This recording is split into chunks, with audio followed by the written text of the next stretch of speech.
You looking forward to today, ladies and gentlemen? Yeah, there's some cracking matches coming up during the day. Let's get out of Mr. Burnett's way. And so just to give you a feel for what's happening today, this morning's two matches are going out live on the YouTube channel. And then at 2 o'clock we go live with Sky, and all matches for the rest of the day will be live on Sky, and we'll still be streaming out on YouTube for those of you that are wishing to watch on your laptops or your phones or your other gadgets. We had quite a lot yesterday on there watching, so it's, you know, it is good, very good. We've got about a minute to go before we go on air. So have a good day, everybody. Yeah, you're quite welcome. I hate doing this. I hate it.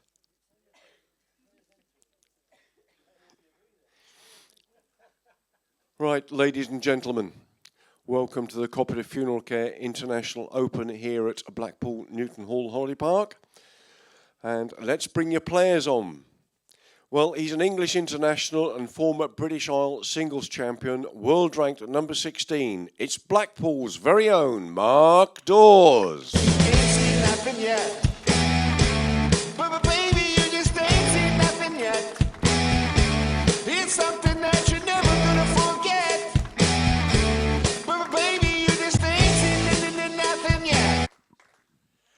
And up against Mark, he's a former winner of this event.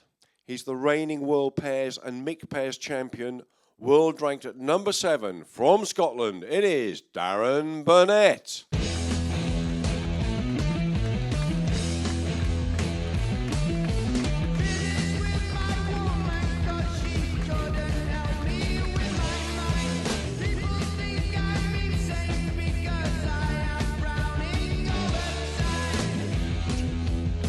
Jones.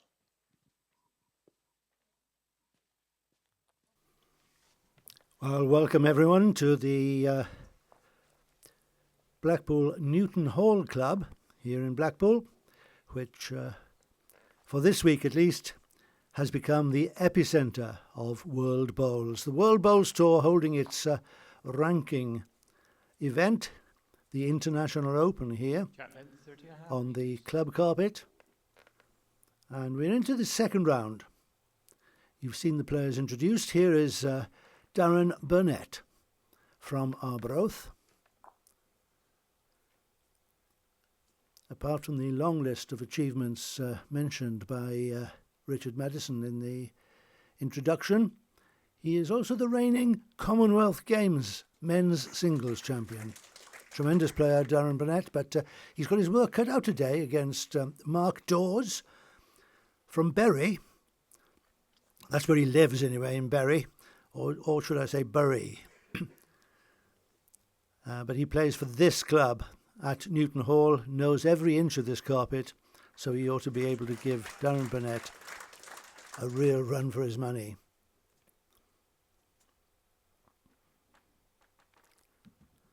Darren Burnett, a community police officer, is 39 years of age.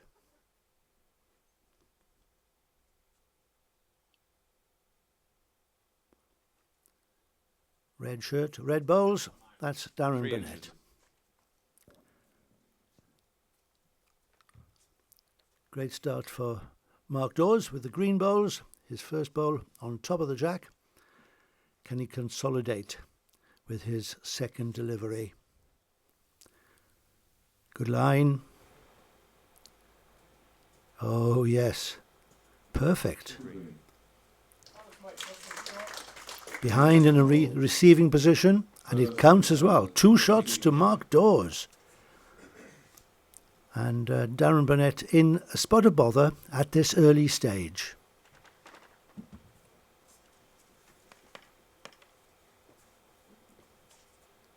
Backhand for Burnett.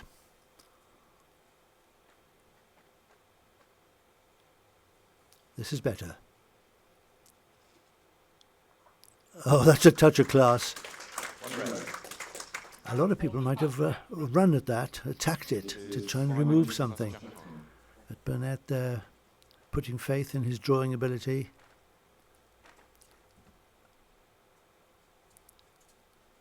What a start.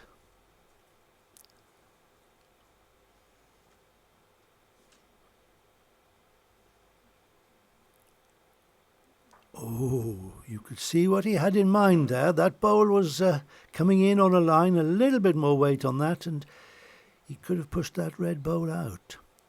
It's 1 to red at the moment, 1 to Darren Burnett. 6 bowls delivered, 2 to come.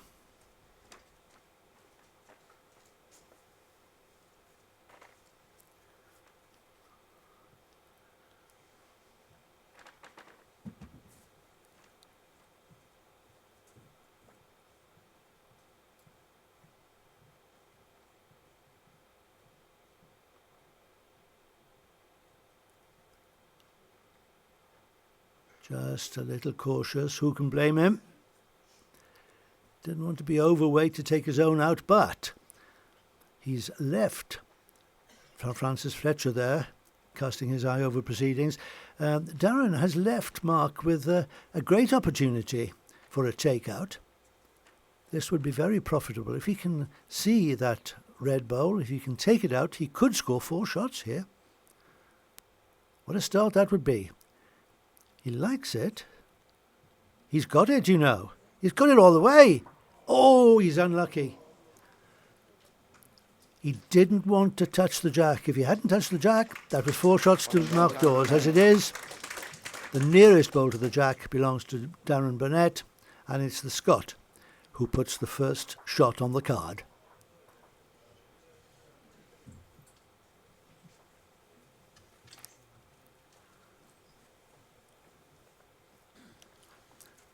Interesting thing about these two is that they both come from bowling families. Darren Burnett, a couple of years ago, won the Scottish pairs title with his younger brother Ryan. And Mark was runner-up in the England pairs championship with his younger brother, John. So we always say that bowls runs or rolls in families. What more proof do you need?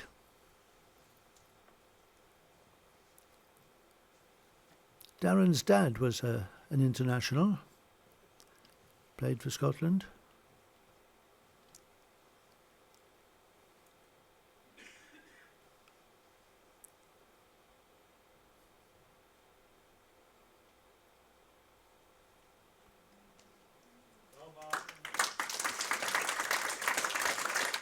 And Mark Dawes has played 5 really good bowls so far, whereas Darren Burnett has shown a tendency to bowl a little bit short. Apart from that one cracker he played on the first end, which got him the shot.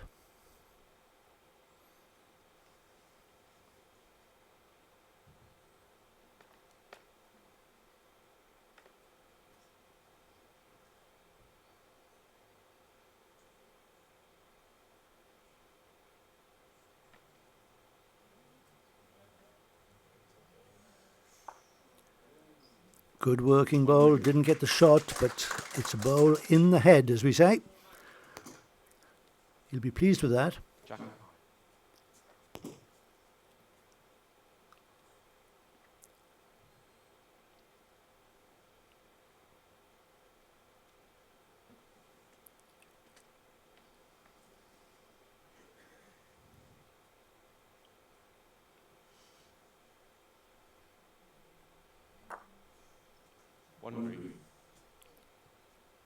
Just one shot to Mark Dawes. It is quarter-inch past now. Francis Fletcher, 11 inches short of Jack High.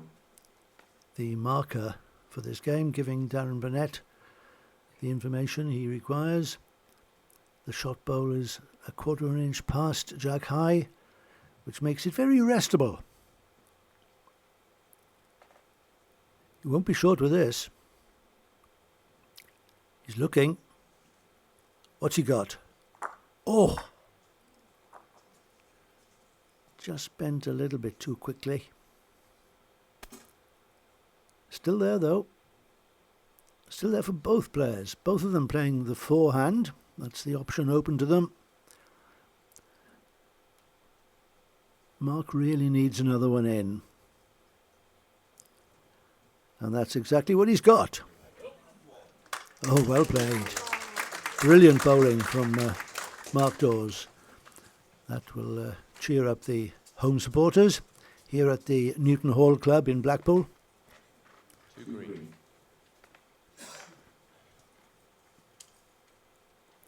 Two shots then to Mark Dawes at the moment, with one bowl from Darren Burnett to come. He's got a great chance here though. Must reach it with a lot of weight. He's bending. What's he got? Oh, one out. Well, that'll do. Was hoping for better. But if you reduce the count from 2 to 1, you've achieved something.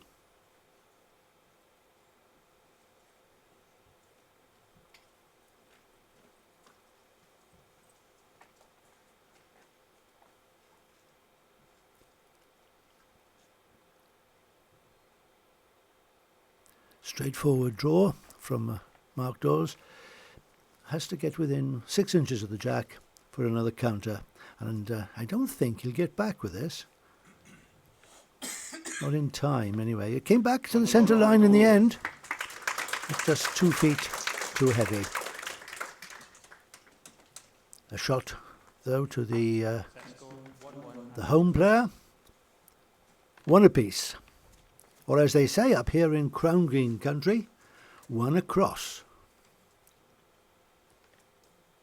Don't know why they say that, but that's what they say when the scores are all square.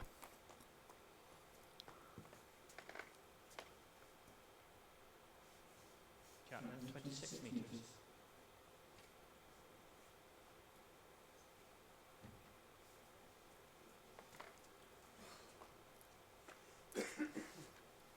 So this is where the game really begins. I think both of them will be reasonably happy to be 1-1 after 2 ends. No crises yet.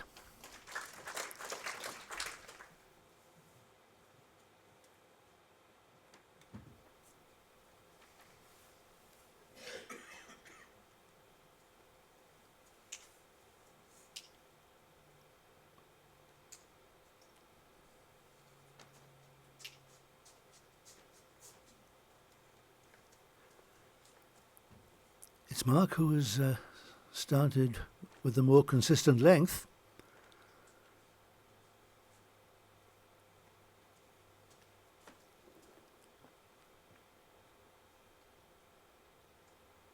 On all 3 ends so far, it's Dawes who's got in first.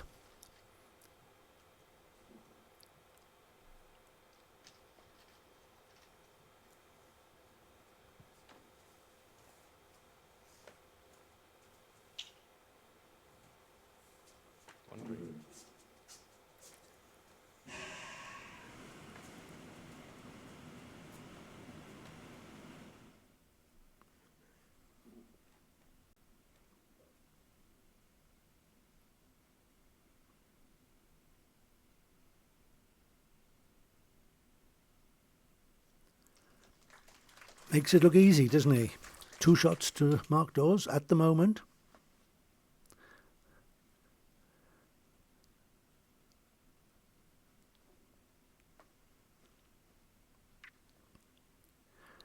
Darren Burnett has tried 1 runner so far in this match. 2 inches. He may attack this. Yes, here we go. Plenty of weight. Got 1 of them. Got 2 of them. Oh, yes. Very well worked out.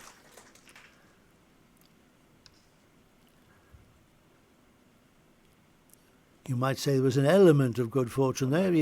I would say he was on target, but got a very good result. And that makes Mark Dawes think again. He's got to do it all over again. Forehand draw.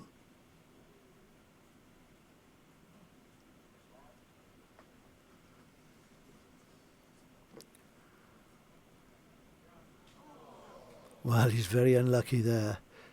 1 red. If he'd rested the bowl, he was making 2. If he'd trailed the jack, he was making 2. He found the gap.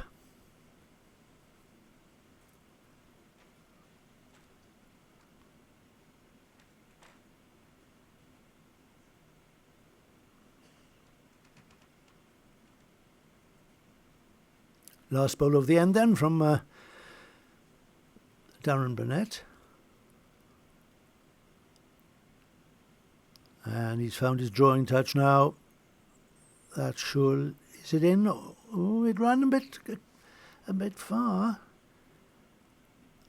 1 shot, Darren Burnett. Just one for Darren Burnett. It didn't stop in time, that last bowl. Good weight. Missed his line by a fraction. Score 2-1 after 3 ends. So singles all the way so far. 2 of them to Darren Burnett. 1 of them to Mark Dawes.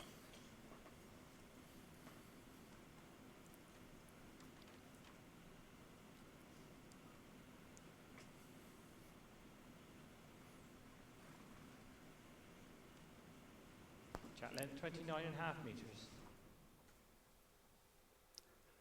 Darren Burnett, a dedicated community policeman in Arbroath and a devoted family man too, his wife Lindsay. And they have 2 lovely daughters, youngsters Isla and Evie. Oh, now he's finding it.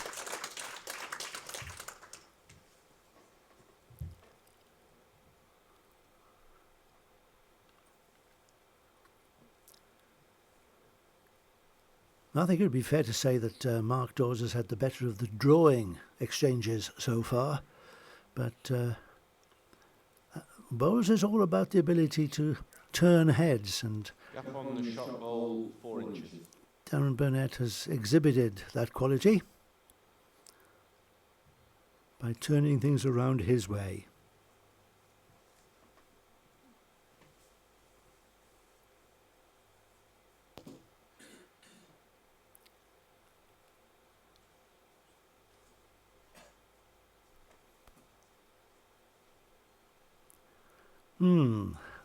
Mark Dawes won't like that, because he wanted to play the backhand, as he did with his first bowl. Now there's that red bowl of Darren Burnett in the way. Switches his hand then, plays the forehand. 1 red.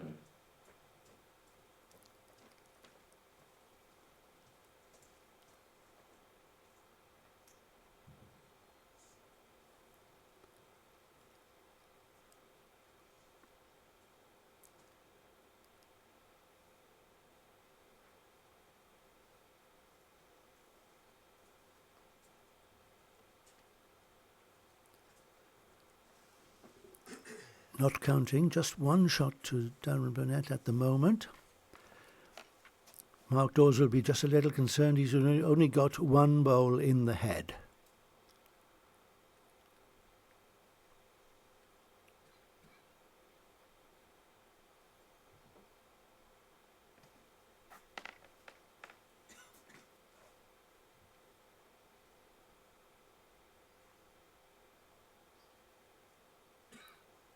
This is better. Great try here. Oh, just run out of petrol.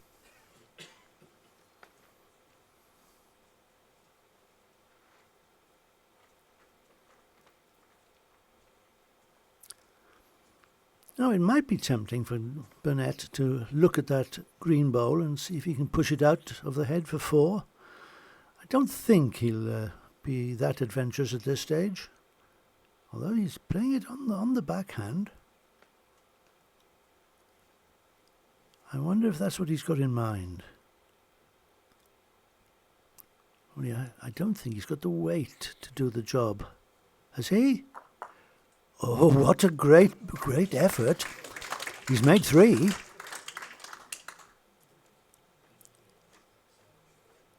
Might even be 4. Let's see what Francis Fletcher has to say about that.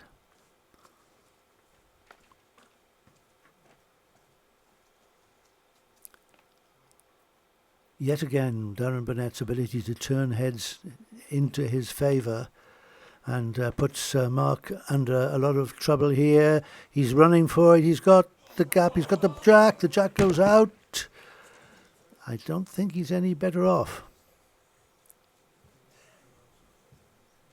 Might have saved. The shot, though, is still with Darren Burnett, I'm sure.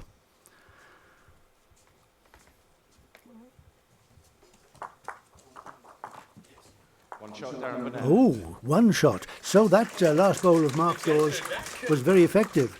It cut out 2, possibly even 3 scoring shots. A single to Darren Burnett, who now leads 3-1 after 4.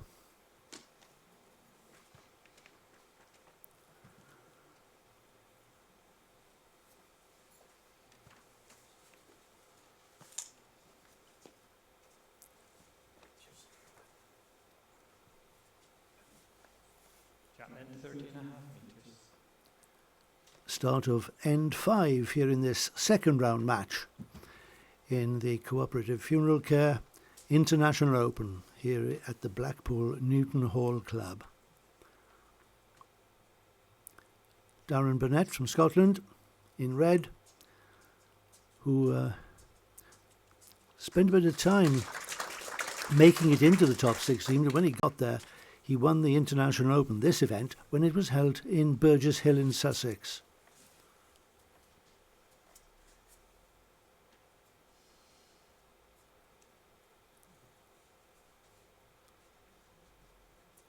Two great opening deliveries.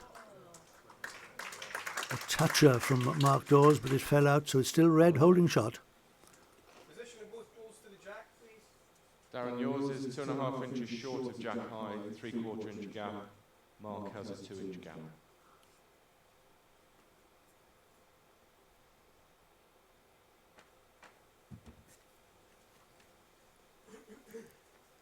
We hope you're hearing what the marker says. The information he's giving the players is useful to them, but it's also useful for us, the spectators.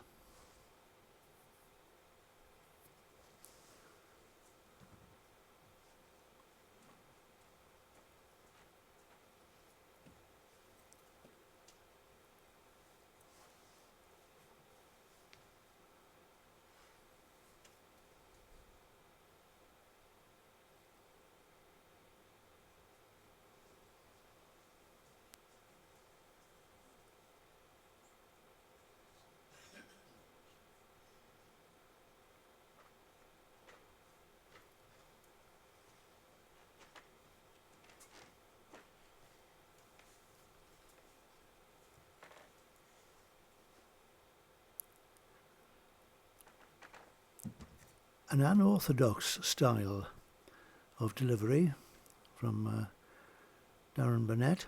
You won't find it in any coaching manual,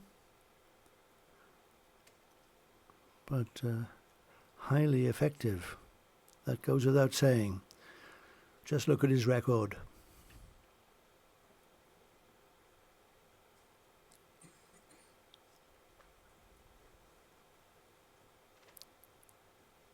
Mark Dawes has the more orthodox delivery.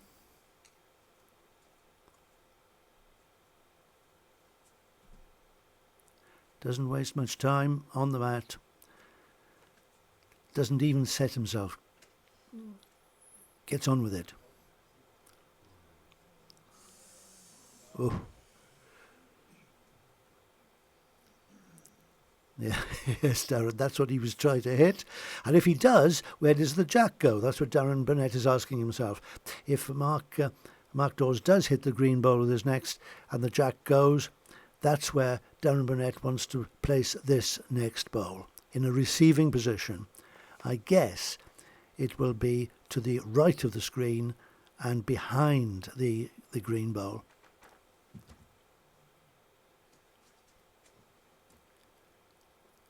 Certainly won't be looking at drawing another shot. Well, having said that, well, yes, we'll say that was intentional. It's a great blocker. If Mark Dawes wanted to attack this on the forehand, which he did with his third delivery, that bowler is now in the way. Now, I thought Darren was going to put one round the back, but a good blocker is often worth his weight in gold. Let's see what Mark Dawes can do about this. He can attack it, of course, on the backhand if he wants.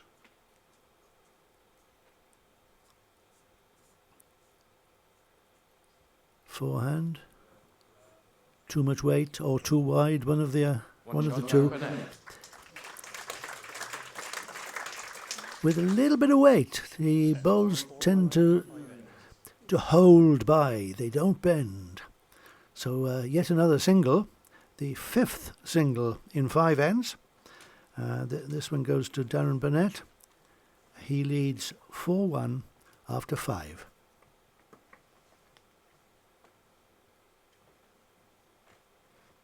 Jack led 31.5 metres.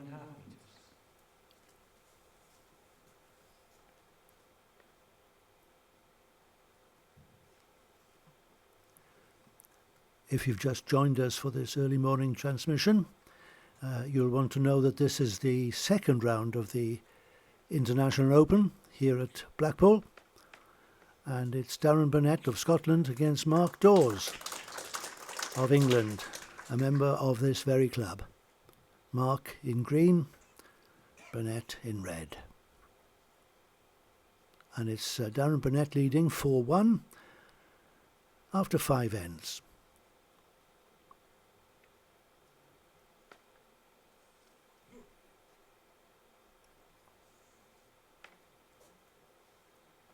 One red.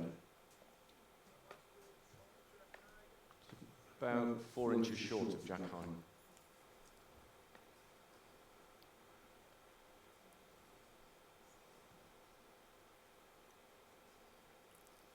Darren made it into the second round with a straight sets win over Lincoln's Billy Jackson, a former world champion. The scoreline 10-2, 9-3 makes it look like a runaway game, but it was a fascinating match with a lot of skill from both sides. Billy wasn't too pleased with the way he played, but I'm sure he would have won most of his matches playing just the way he did. Mark Dawes defeated Graham McKee from Ireland 7-6, 8-7. Just think about that. 7-6, 8-7. Could hardly be closer. Edged into the second round. And now looking for a place in the quarterfinals.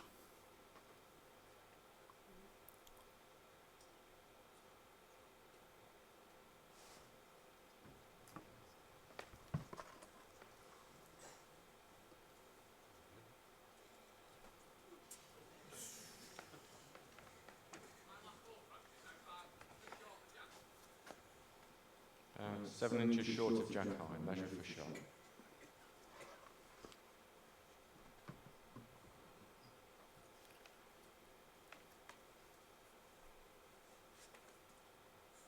Mark Dawes is number 16 on the World Bowls Tour ranking list. But he's seeded 15 in this competition because one of the higher seeds, John Price from Wales, who happens to be the head coach of Scotland, is in New Zealand at the Six Nations. So Mark Dawes seeded 15. Darren Burnett seeded number 7.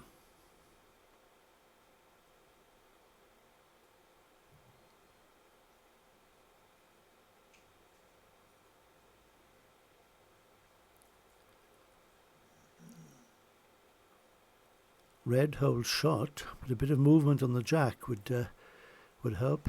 It's all set up for Darren Burnett, but of course he's out of ammunition now. He can't move the jack. But that, of course, is why Mark Dawes has to be just a bit careful here. He can't overreach and hit the jack because everything is in his opponent's favour. A dead draw. That's what he's after.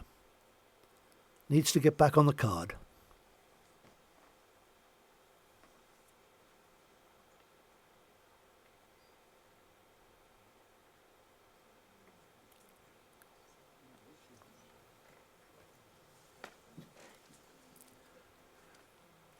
Short, tight, not far away.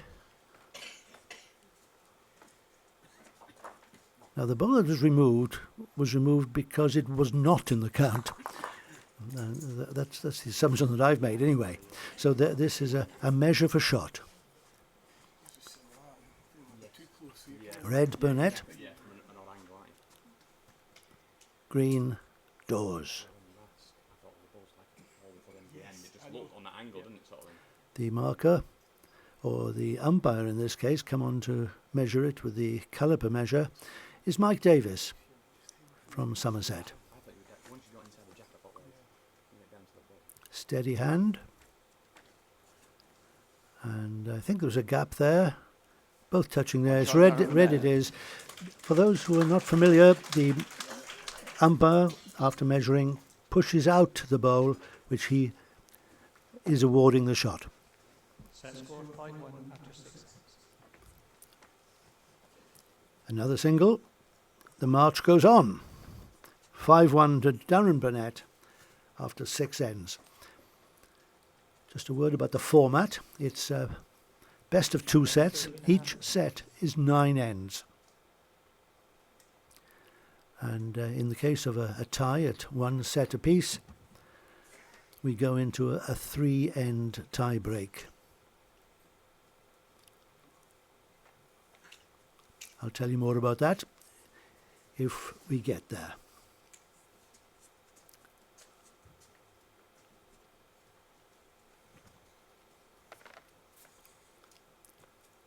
Both quite quick players. Mark Dawes there got that bowl away almost before the red bowl of Darren Burnett came to rest.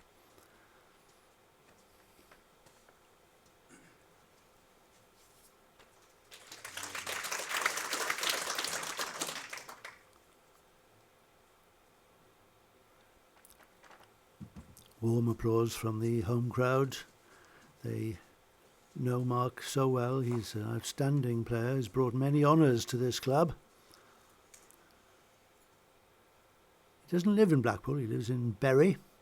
There are no flat greens, indoors or out in Bury, so he has to travel for his bowls. Basically, this part of the world is crown green country. There are far more crown greens here than there are flat greens. 2 green. Oh, well played.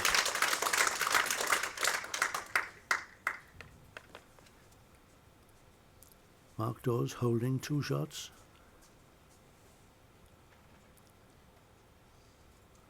But those 2 bowls at the back from Darren Burnett are looking a bit menacing. At what stage will he try to take the jack through? Does he do it now with his 3rd bowl, or does he wait for his final delivery? Let's do it now, he says. Let's go for it. It's got something. Yes, got the jack. It looks to me, with the angle that set off, that it went off the rink, in which case it will be reset on the spot. We shall soon see if marker Francis Fletcher comes in with the jack and places it on the white spot, which he's doing. There it is. That jack flew off the rink to the side. Instead of replaying the end, which you do in the traditional game, it's re-spotted. Who's got the shot?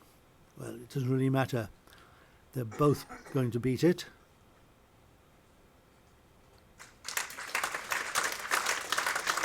Well played, Mark Dawes.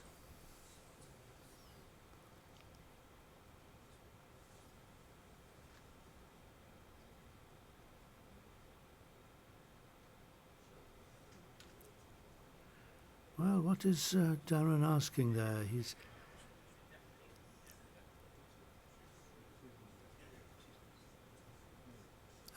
now that's interesting.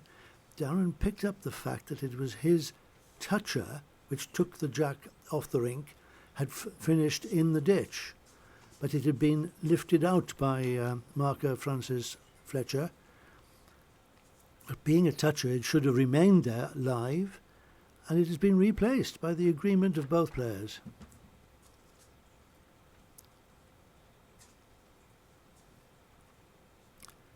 Now, I don't think I've ever seen that happen before. There's something new all the time in this game of bowls. This is good. What have you got, Darren? Not quite. 1 green.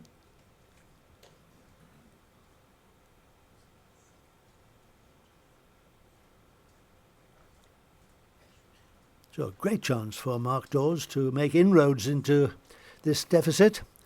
He's 5-1 down, but he's holding one, and he's got a great chance to make 2.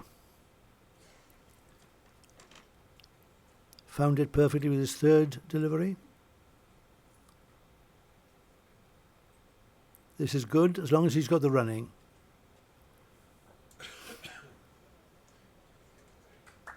And he has. 2 shots, Mark Dawes. 2 shots. The first time that a double has been scored in the match so far. We had 6 singles to start with. 2 shots to Mark Dawes. Puts him on 3. Darren Burnett remains on 5.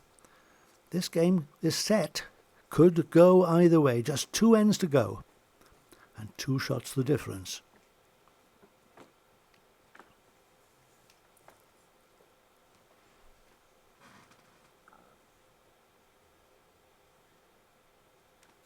Jack length 27.5 metres.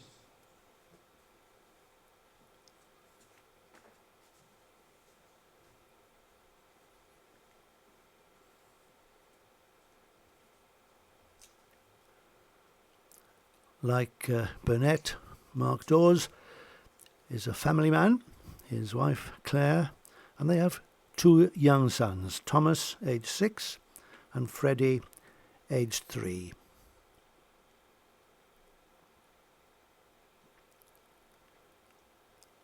It is very difficult for top bowlers these days because they all tend to be in this age bracket. They've got careers to hold down and young families to look after, and they're very much in demand for their professional bowl skills as well.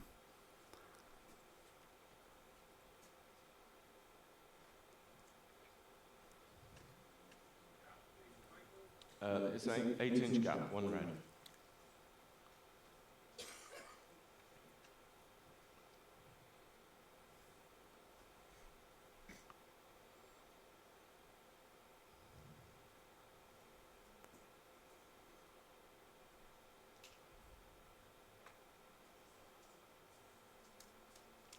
Two red. Well, Mark not taking advantage of that double that he scored on the 7th end. You'd have thought that would have given him the confidence to put some more bowls in close into the jack, but it's Darren Burnett who's made the better start this end.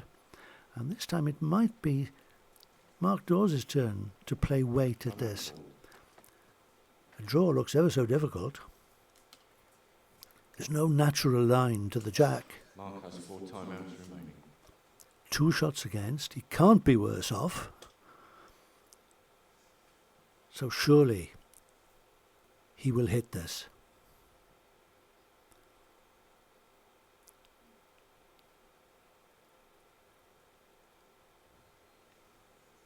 Thought so. Oh! I thought that jack was going to split in 2. Just watch this again. Thump. It takes off, goes off the rink, and yet again that jack will be respotted. In normal play, that would be called a dead end and would be replayed. But the World Bowls Tour regulations say respot it and just carry on. Oh, he doesn't like that. He didn't get it away properly.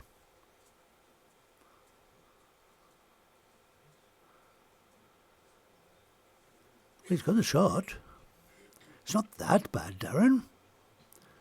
But a yard short. Oh, I think he may have snagged his nail on the carpet. A bowl's injury.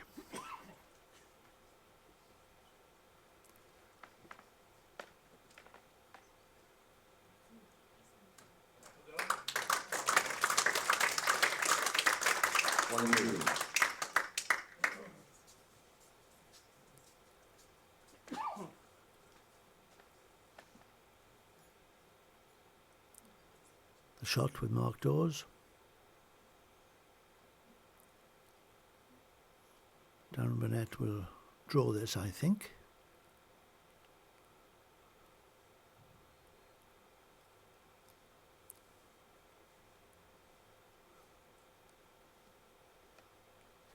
Looks good. Looks to have everything right with this.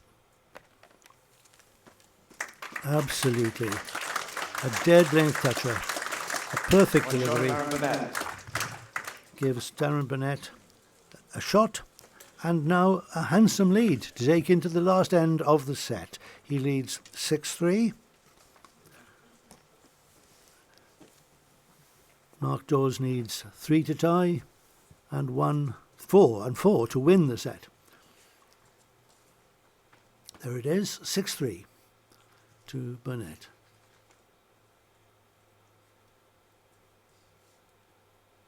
Jack Lynn, 13.5 metres. Played brilliantly to win the Commonwealth Games men's singles title in Kelvin Grove in Glasgow in 2014. A very proud moment for him to stand on the podium and have that gold medal hanging around his neck.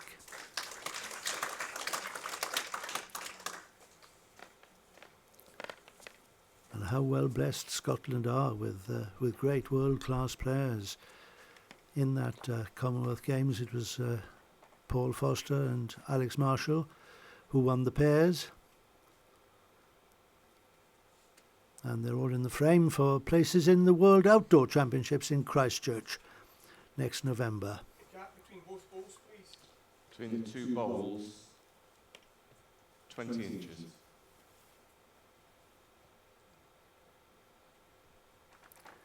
Yes, when you've got players like Burnett, Foster and Marshall, and you're looking for a 5-man team, in the rest of Scotland you're only looking for 2 players to complete the side. It's a wise move from Darren Burnett, putting his cover in early.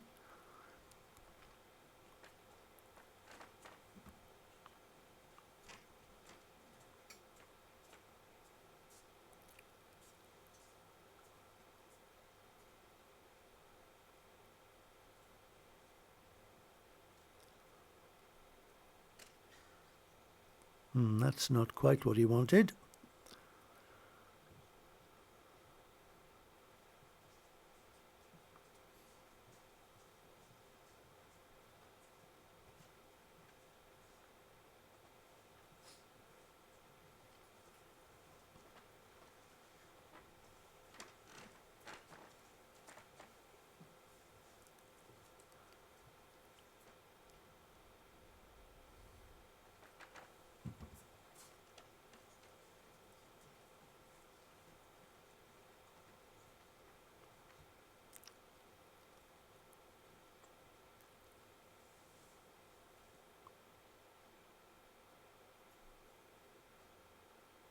Two red.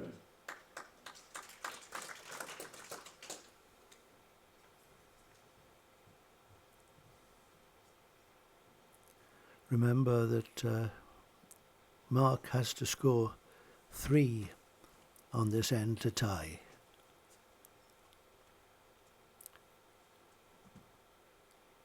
The task is getting harder.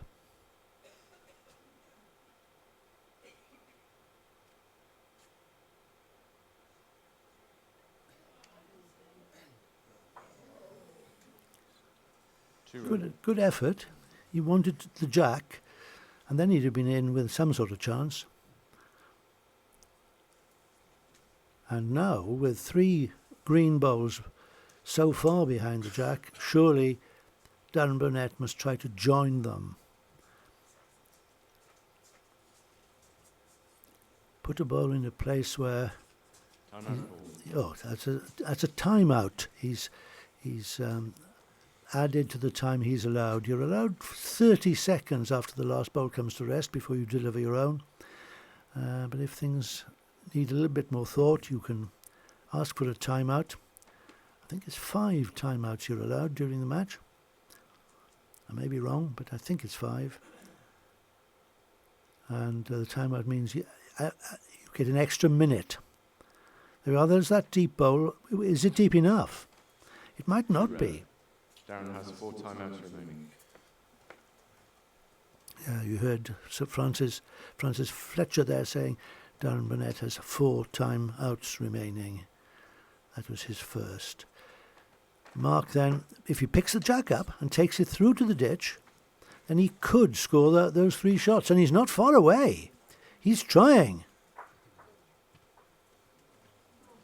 I think he's going to be unlucky. I think the jack has gone all the way off the rink. It'll be respotted, and that will not be to his advantage. There has been respotted. 1 shot, first set, Darren Burnett. 1 shot to Darren Burnett. You can see exactly where that is. Darren Burnett goes on to 7. Mark Dawes stays on 3. The first set is over. We're into the second set of this second round match in the International Open.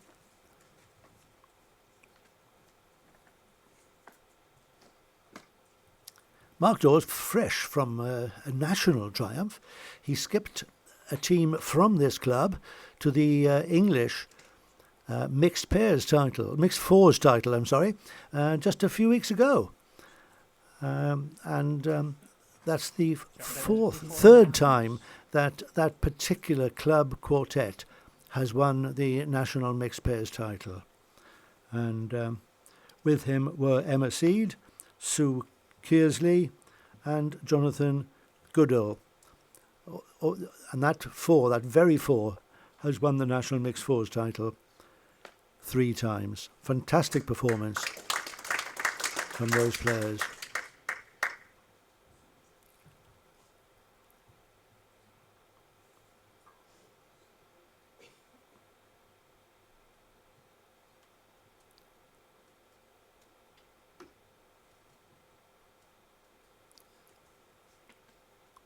First end, second set.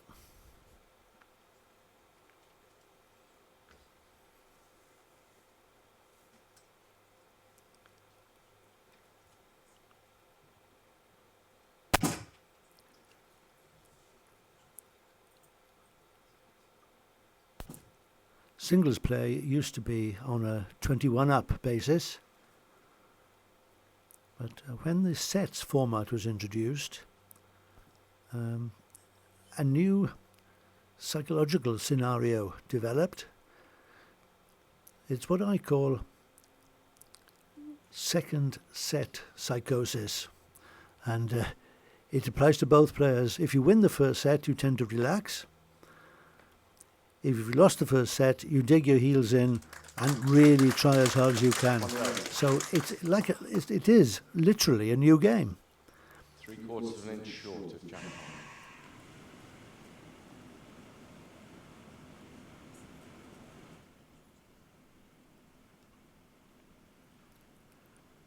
Very often you see the whole complexion of a game change. Oh, that's a great bowl from Mark Dawes, a bit unlucky. The red locked in there, and his own bowl toppled out. So still 1 to Darren Burnett.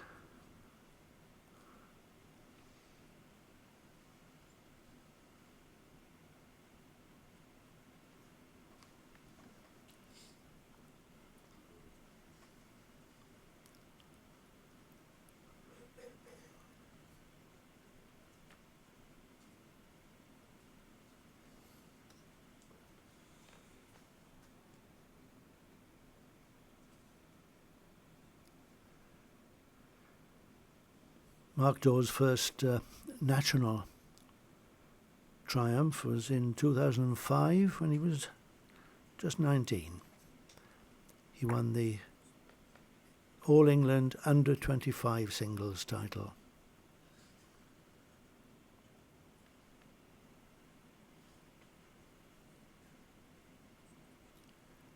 Darren Burnett's first world title was in 1999 when he won the World Indoor Bowls Council under 25 singles championship. And then he won it again for the next 3 years.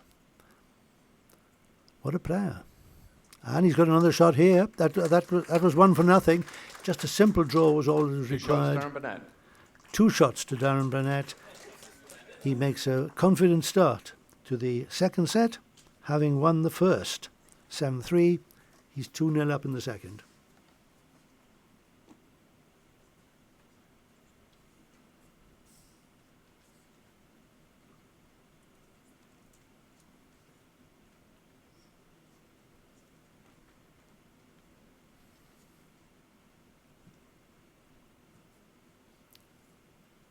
Jack length 30.5 meters.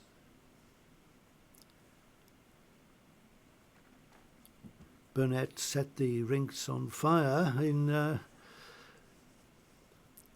Potter's Resort in January, when he not only won the men's pairs title with Stuart Anderson, but also took the mixed pairs title with Catherine Rednall from Ipswich.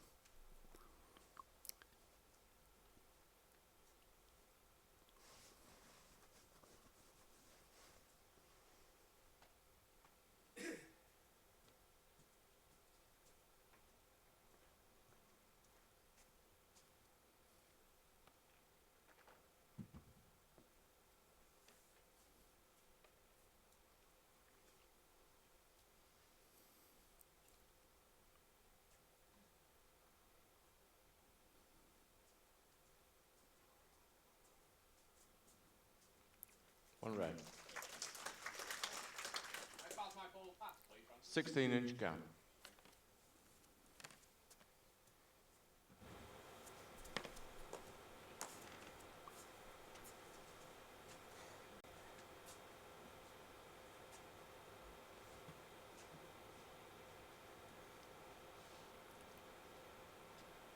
Mark Dawes was the English indoor singles champion in 2013 and upgraded that to the British title. Gap to yours, Darren, is 10 inches, Mark about 9.5. But from that information, we can deduce that Mark Dawes is holding shot. Thank you, Francis.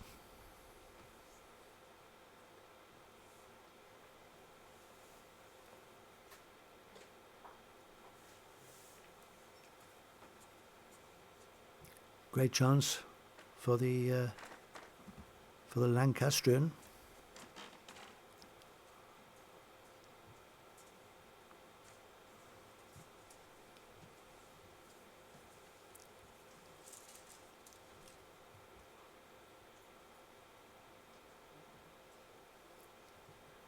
It's only one shot to Mark Dawes at the moment, but the head is very much in his favour. With his last delivery, if things don't change, he could move that jack 6 inches for 4 shots. Nobody knows that better than Darren Burnett. He'll be trying to negate that.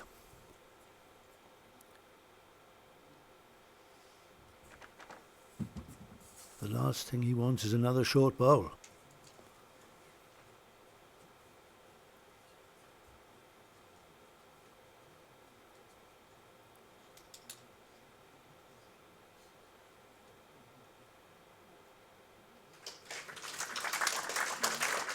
Well, he'll be relieved to get the shot, but he will be very worried about the position because Mark Dawes won't get a better chance to make 4 shots. A full house here for Mark Dawes will make a very big difference to this game. And all he wants is a gentle trail.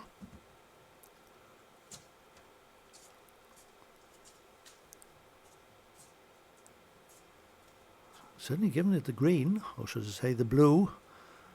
Wow. I mean, I suppose the weight was all right, but he missed his line, didn't he? One shot, says Darren Burnett, and gets permission to take that out. And he wants a measure for the second. Well, earlier we heard that one was 9.5 inches away, the other was 10 inches away. But that, of course, is entirely in the opinion of the match official, Francis Fletcher. And the players know that. They're not expecting definitive answers from the markers. The umpire is Mike Davis. 2 shots, Darren Burnett. The red ball was closer all the time. So 2 shots to Darren Burnett. Well, things now not looking too good for Mark Dawes. He had his chance there of striking a blow with a full house, missed his line, failed to trail the jack, drops 2 shots, loses that measure, everything going against him at the moment. He's 4-0 down in the second set, having lost the first. It's now for Darren Burnett to close things down over the next 7 ends. He doesn't want to allow Mark Dawes back into the game. But he'll have to play better than that.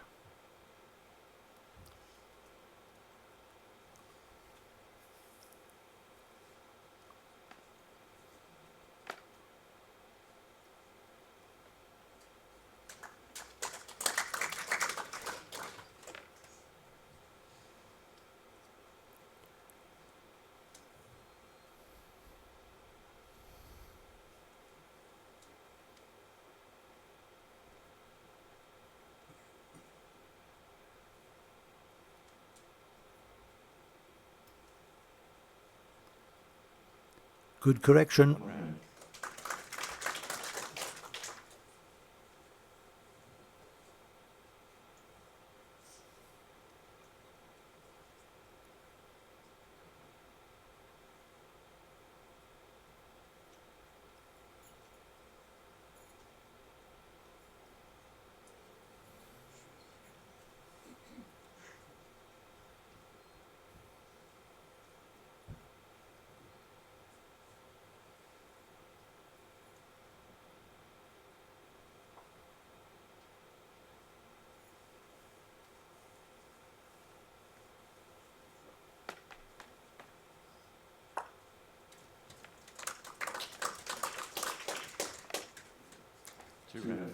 Good consolidation there.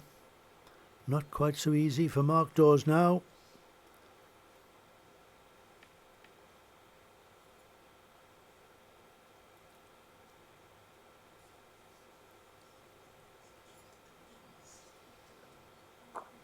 Oh, that would have been close if it had been allowed to get past that front pole.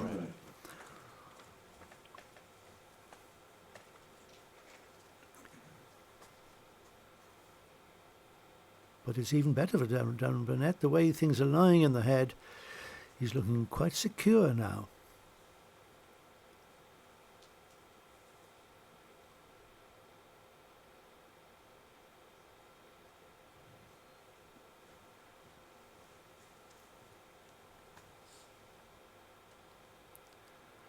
Backhand draw.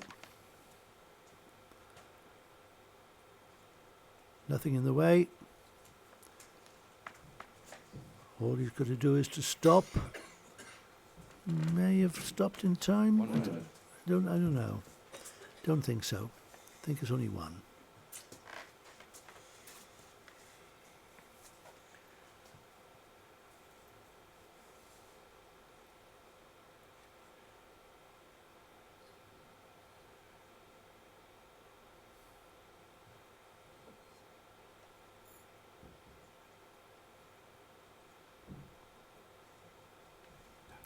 Forehand draw for Mark. I mean, technically there's nothing in the way. Just a little bit overweight. Good effort. Comes into second. No question of a measure now for second bowl. It's 1 to Darren Burnett. He leads 5-0 after 3 ends in the second set.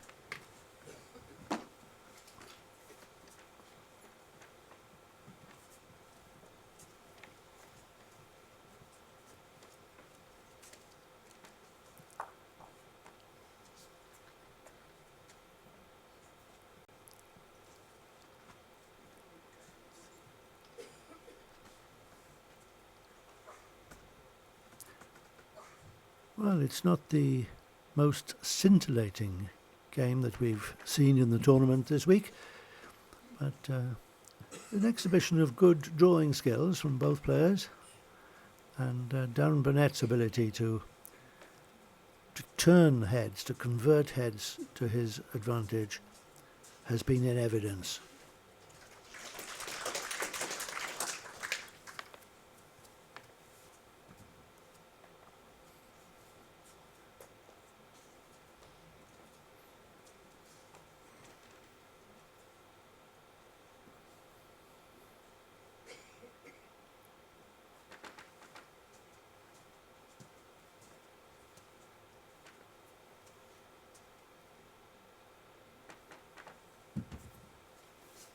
Oh,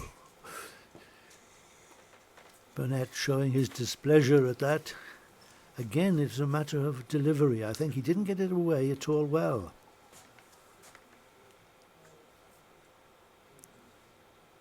Two red. There's not a lot wrong with that, though.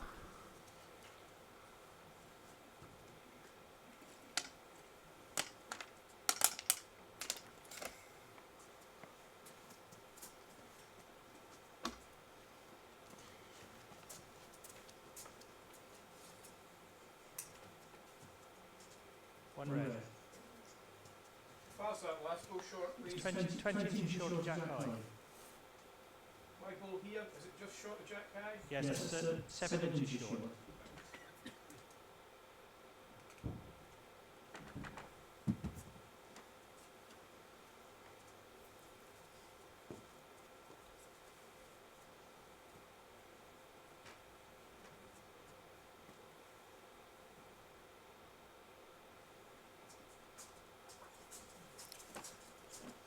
Needed another foot of running to clear the front bowl. Most people would have played that on the open hand, the forehand, but Burnett persisting on the back. This could be good. One red. Oh no, just ran a bit too far. Still 1 shot to red.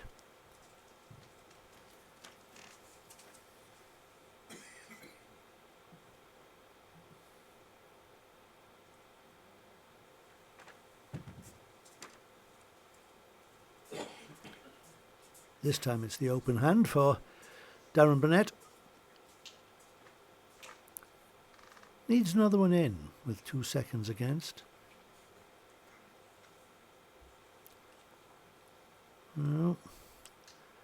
Well, there's a chance here for Mark Dawes, and he's got a choice really. He can draw and hope to just touch the jack for 2, or he could go for the shot bowl of Darren Burnett, try to take it out, and that would also be worth 2 shots. The choice is his.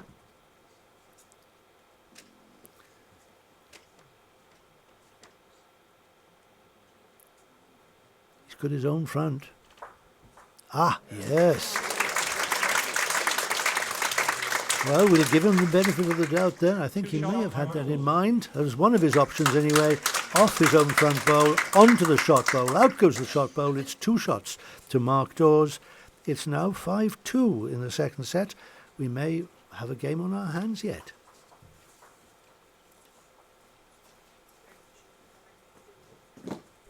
That showed the importance, really, of getting another bowl in the head. Darren Burnett needed an extra one in and had the chance to do that with his last bowl and just went a foot too far.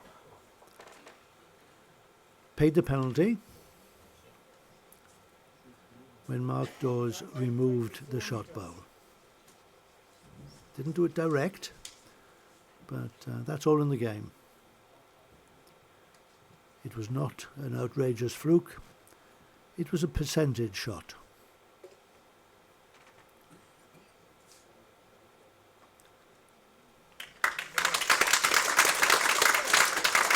And picking up two shots there, he feels better now. Back in the groove.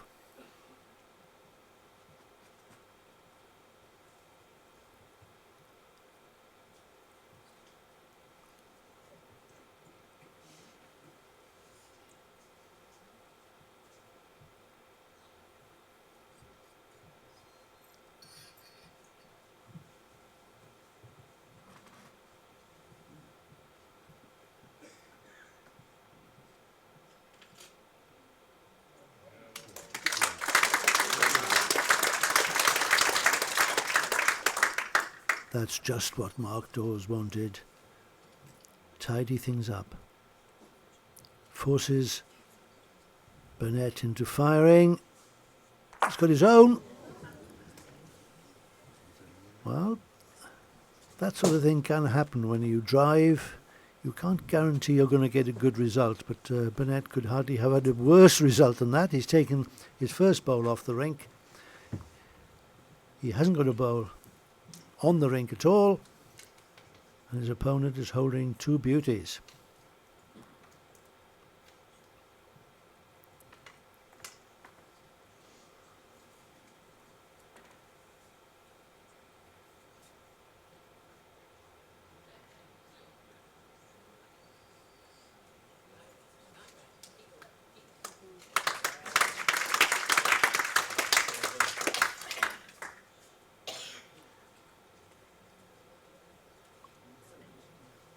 Very good.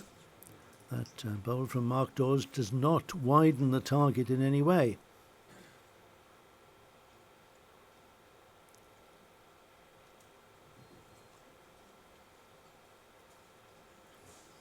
Oh, that went very quickly. I thought he'd got it out of the hand.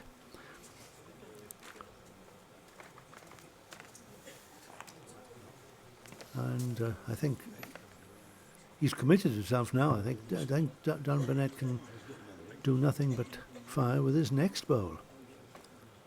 He'll be 4 down. So one thing is certain, he won't be worse off. Where's Mark going to put this, I wonder?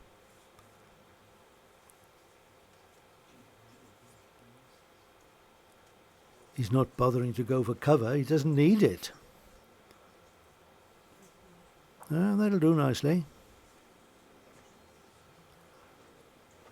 Now then, Darren Burnett, you'll need all your skill and all your experience to get out of this.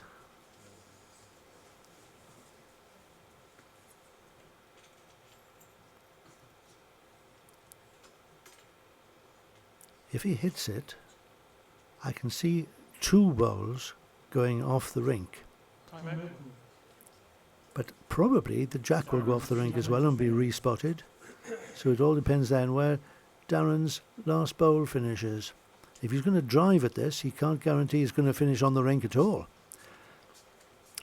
I think he might decide to draw for 3rd shot. Cut it down to 2.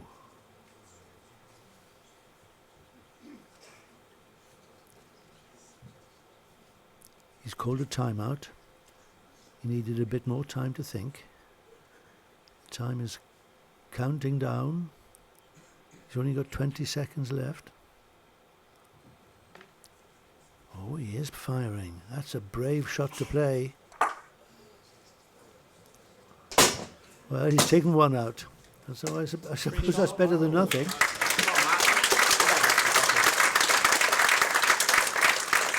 And as I predicted, his own ball went off the rink.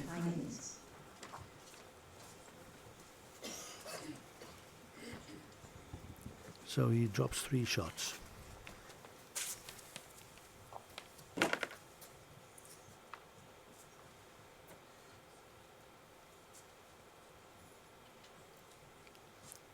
So at a stroke, Mark Dawes draws level. He was 5-0 down 2 ends ago. A double and a treble later, it's all square. Jack wins 26 meters.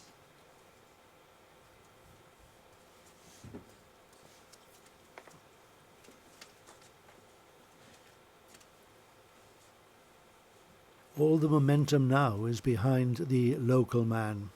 He has the support of the crowd, he's got his local knowledge, and he knows he's got Darren Burnett on the run.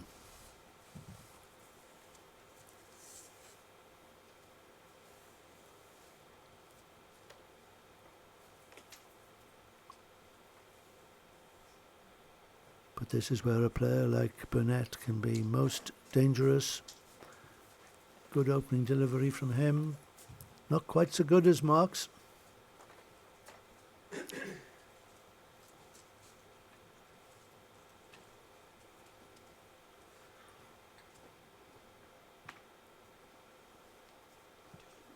Two green.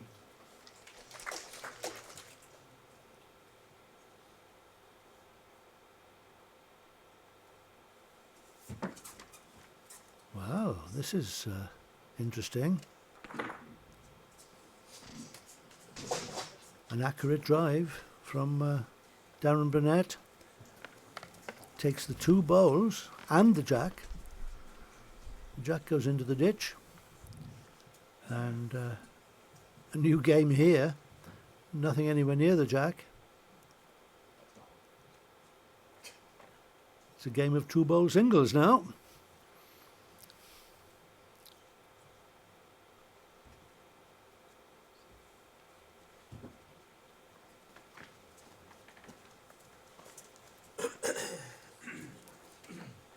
As we look up the rink, there's a disc on the bank to show where the jack is.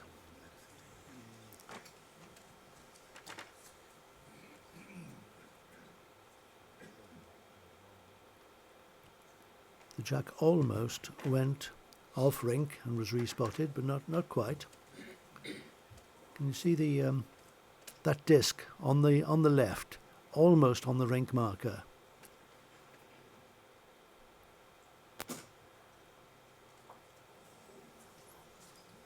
One to Dawes. One green.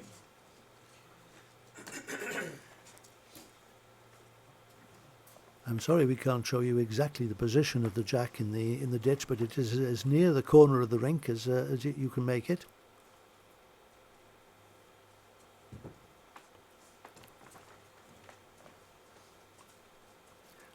Difficult to get to there, but as Mark Dawes is showing, you've got to get around the front stuff and then run far enough to count. This looks good. Yes, that's in. Yeah, the jack is to the right, out of the picture, nestled in the ditch. 2 shots to Mark Dawes at the moment. A fighting chance for Darren Burnett, though, to draw the shot with this.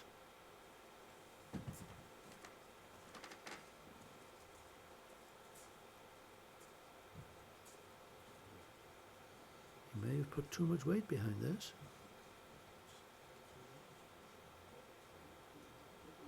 That's a better shot of where he's aiming. But he didn't manage it. 2 shots to green. 2 shots to Dawes, and well, the picture totally different now. This game has changed in the last 3 ends. Mark Dawes leading in the second set 7-5, having lost the first 7-3. Are we on the way to a tie-break?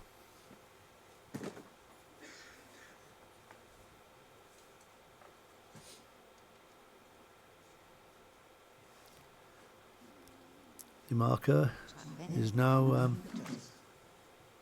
Mike Davis.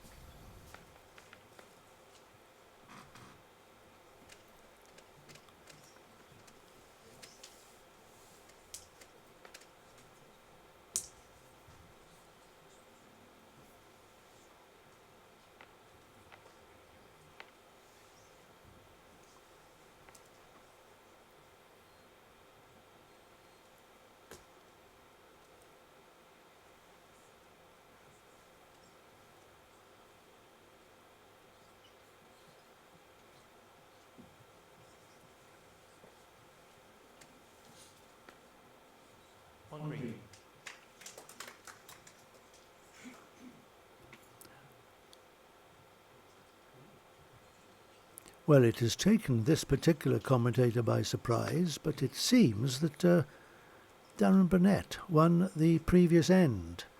We were unsighted, the jack was in the ditch, and it seems that Darren Burnett's toucher must have followed it in, so that what they were trying to do on the green was to get second bowl. So the shot, instead of 2 to Mark Dawes, turned out to be 1 to Darren Burnett, who has his nose in front in the second set. So I apologise for that. We were as confused as you were.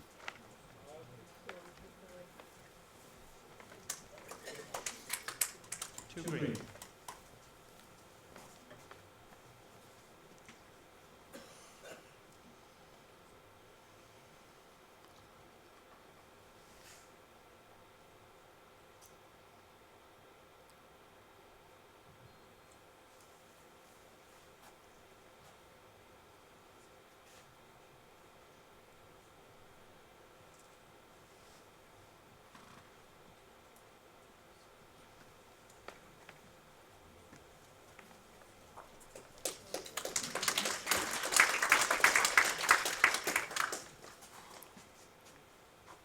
That'll do, from Darren Burnett's perspective.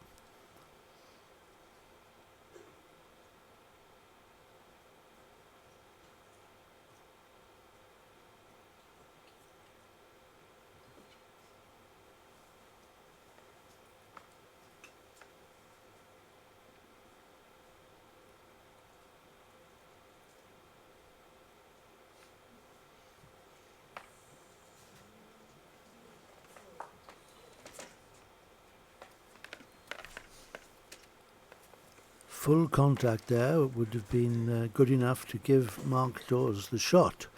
One red. I think he's slid through. It's 1 to red at the moment.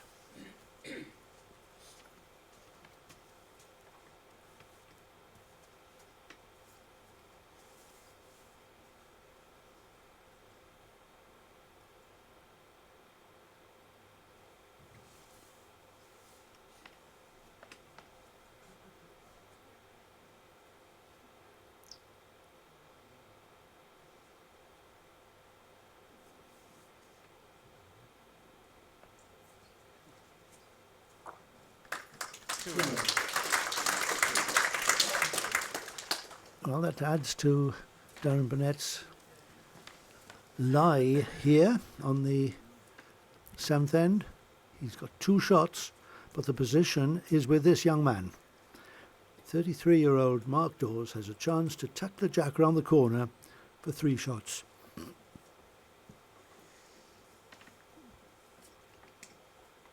It looks very inviting.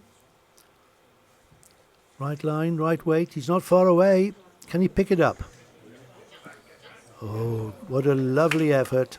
The perfect weight for the job. If he'd picked the jack up at that weight, it would have been 3 green. As it is, we believe that it's 2 red. Darren Burnett may even be asking for 3. He's waiting really for Mark to concede the shots. That's 2, says Mark. And Darren would like to think he's got another, asking for a third opinion.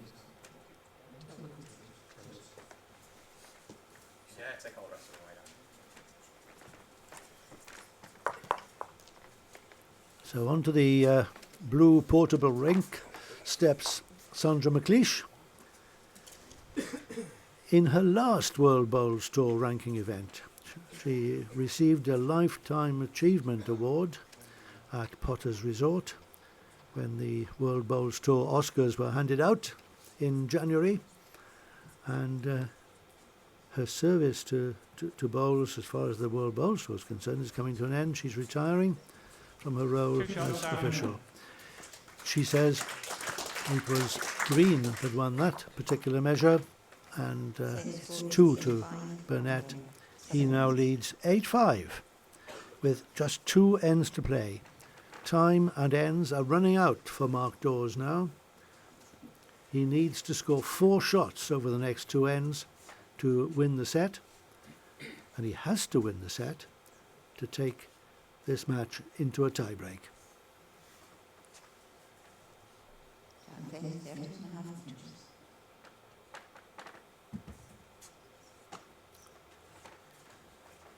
Well, Darren's body language suggesting that not everything was right about that. But we've seen him do that before and end up with quite a decent bowl. Well, I wish all my bad bowls were as good as that.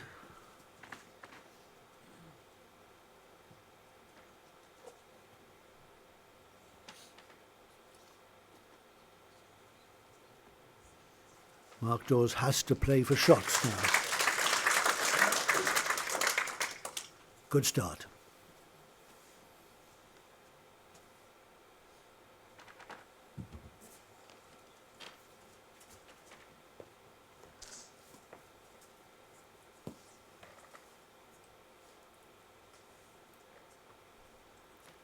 No shake of the head about this one. It's looking good. Score is 8-5 after 7 ends. Good second.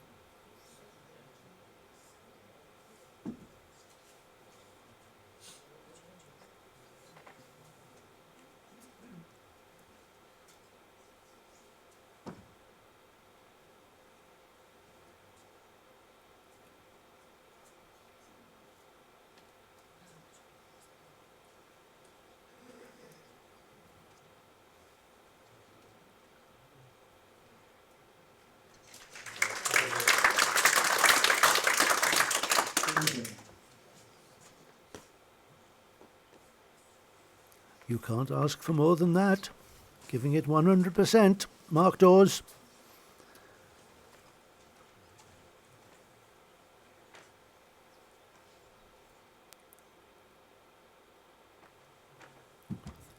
Time for Burnett to stamp his authority. He can quell the challenge by getting one in here, but not with this. That's a rather disappointing effort from the Commonwealth Games champion. What's that ball in relation to Jack, Mike, please? Last ball is 2 foot short of Jack high.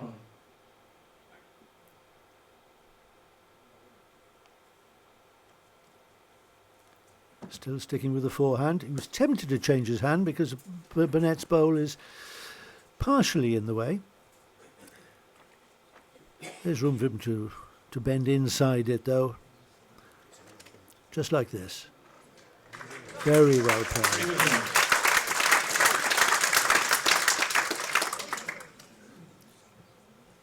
That shows the wisdom of sticking to a plan. The ball wasn't in the way. The line was inside it. He'd found it twice. Found it again. 3 shots.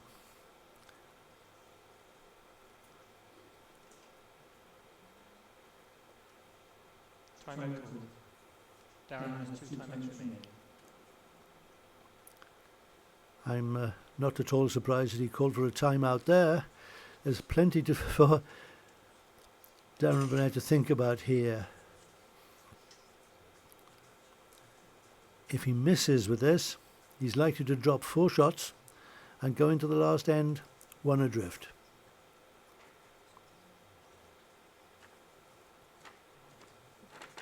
Hardly anything to hit. The draw is still there on the backhand.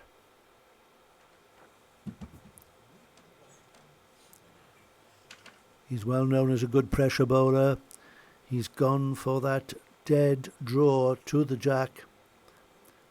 Wants, if possible, to rest the green bowl. He's not making it, you know. He's short.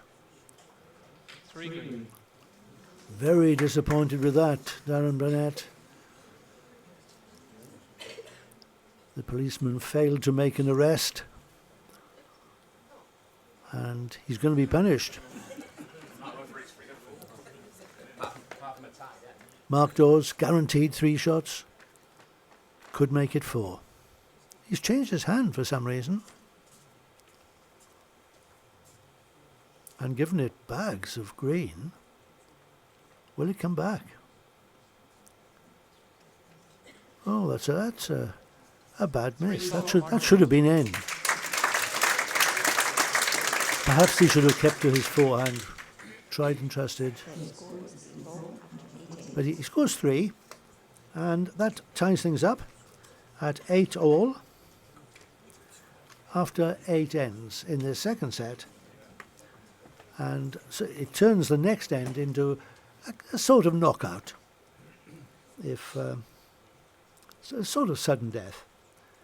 If Burnett scores the single, he wins the match. If Mark Dawes scores the single, he wins the set and forces a tie-break.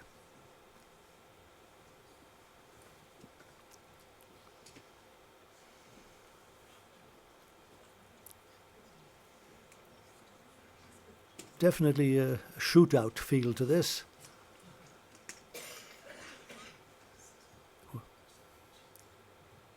Whoever comes out with a shot will deem it to be very valuable indeed.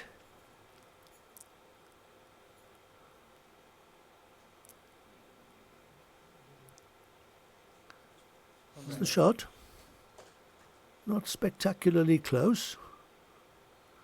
Of course, there's a new length jack here. It's a short jack delivered by Mark Dawes on this occasion.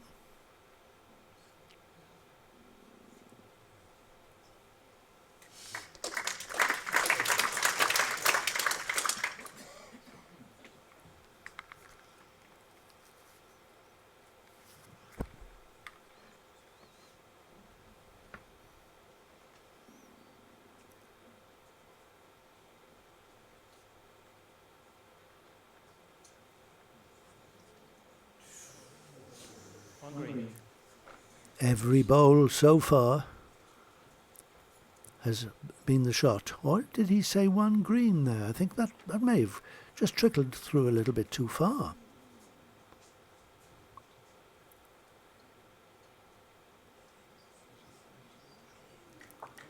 There's no doubt about that. Yes, Mike Davis confidently said 2 green.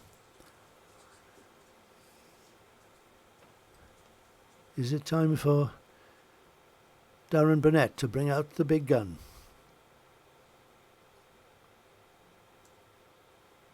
Yes.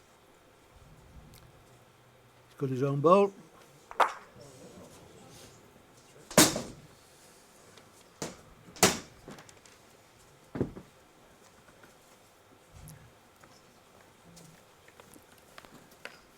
Well, we'll give him 0 out of 10 for that firing shot. He was well off target. He was going for the green bowls. The jack would have done, I suppose, but it's the green bowls he wanted. Took his own nearest out. Doesn't make a lot of difference, of course. He's still got third bowl.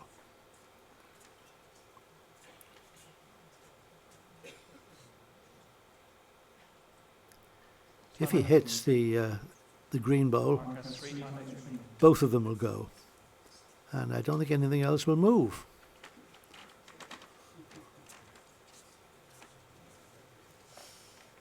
What does Mark Dawes do here? There's always a choice, you see. He could draw another one. He doesn't need another shot, but he's a bit worried about those 2 disappearing. If he picks the jack up, Darren Burnett, with his next bowl, and Mark Dawes could do with one round the back, and that's what he's decided.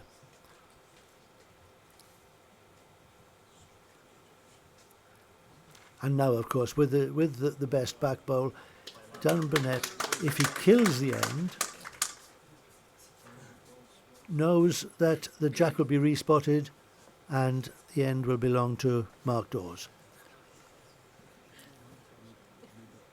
So he's either got to fire for the 2 green bowls and hope he can take them out clean, or he's got to draw. Going for it.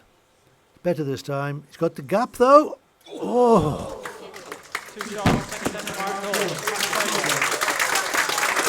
Well, that's a shot in the arm for the local man. And Darren Burnett missing with 2 firing shots there, taking his own bowl out with his first, going through the gap with his second, and Mark Dawes taking the 2 shots to win the set 10-8 and forces the Commonwealth Games champion into a tie-break.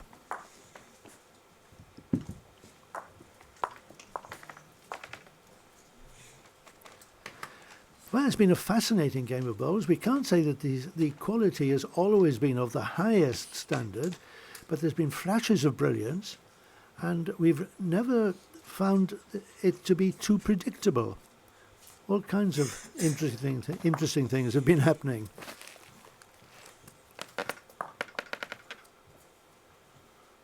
John Bailey, 30.5 metres.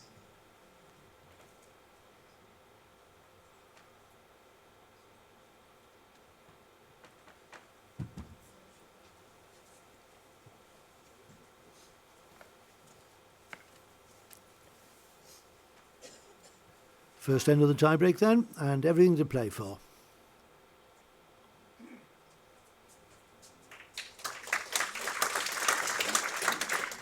A place in the quarter-finals of this Co-operative Funeralcare International Open at stake. And in that quarter-final, whoever wins this will be playing against either Jamie Chesney or Paul Foster. And that incidentally will be your next matchup. When this is over, there'll be a short break, and then we'll be into the Foster-Chesney encounter.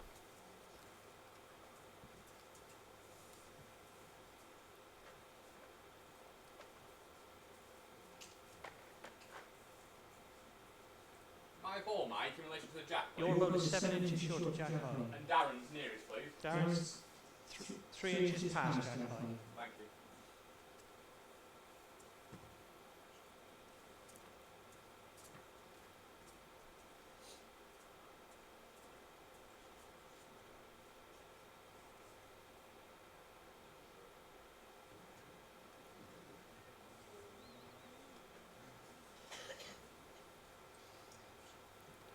Always useful to have the best back bowl.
Well, that's a close bowl, but it doesn't really help an awful lot, because the backhand approach is still there for Darren Burnett. His last bowl was a yard short, which is very disappointing from his point of view. All he has to do is to trail the jack, or even draw the shot. That would do. I don't think he's reaching. First end, Mark Dawes. 2 strange bowls there from Darren Burnett. He'll be kicking himself about that. Leaving Mark Dawes with the shot, and it's Mark Dawes in the driving seat now. 1 set each. Mark Dawes leads 1-0 in the tie-break. And for those who are new to the sets format, I would imagine everybody knows about it now. In the tie-break, shots don't count, it's just who wins the end. So Mark Dawes 1 up in this best of 3 tie-break.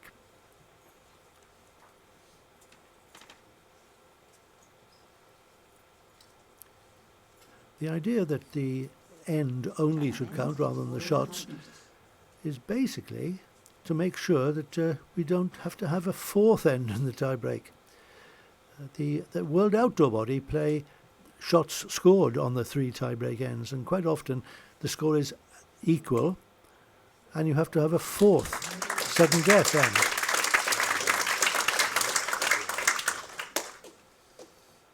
It is entirely possible, of course, in this format to have one end to each player and the third end tied. Oh, this is accurate, isn't it? Oh, that we saw one earlier which bent very quickly, and that was another one. Looked on target, bent, missed his jack by an inch.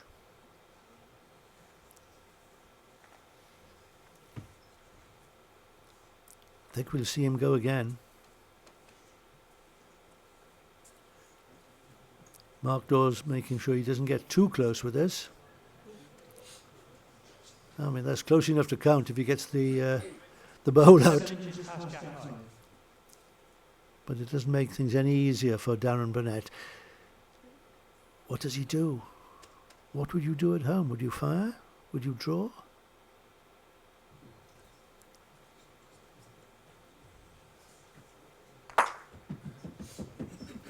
Well, that shows how good Mark Dawes' second bowl was. He's now holding shot.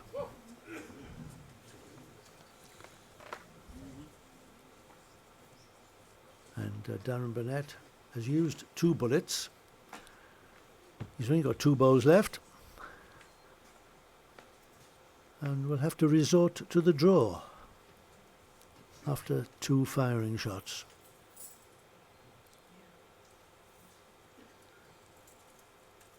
A 33-year-old accountant from Bury, Mark Dawes. What's he got here? He's got a closer shot.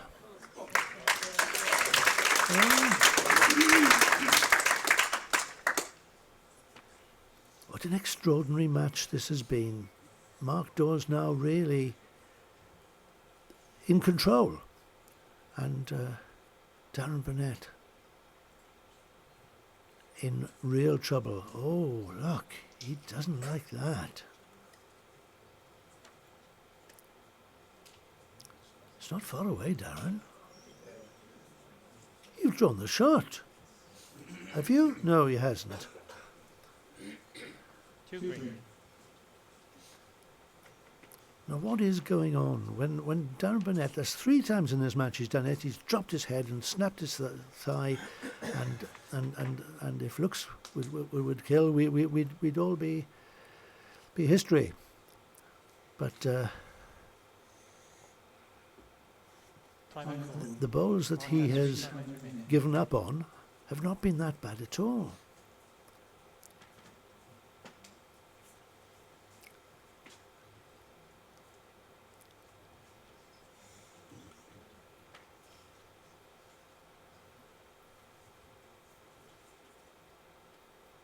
So this man, holding game.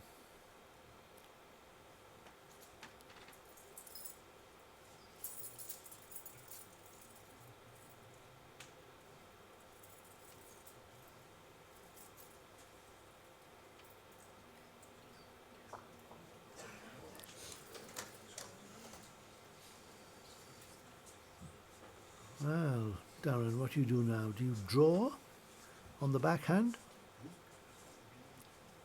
It's a big ask. Or do you hit it? If he hits it, then the jack will go off rink, I think. And on the respot, Darren Burnett could get it because he's got the best back.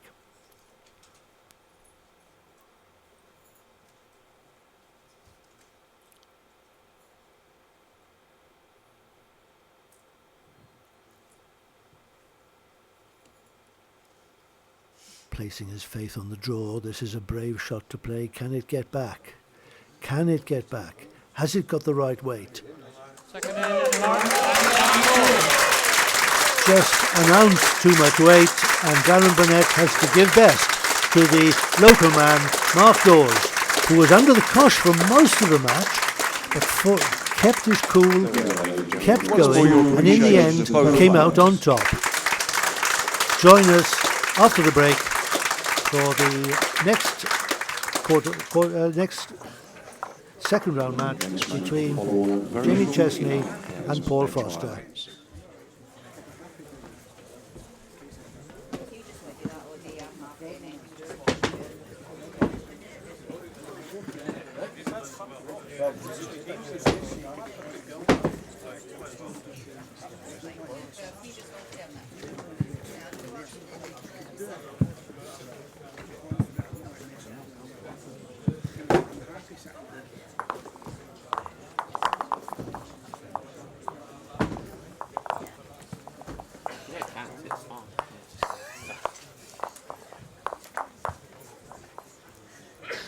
Enjoy it a bit more after.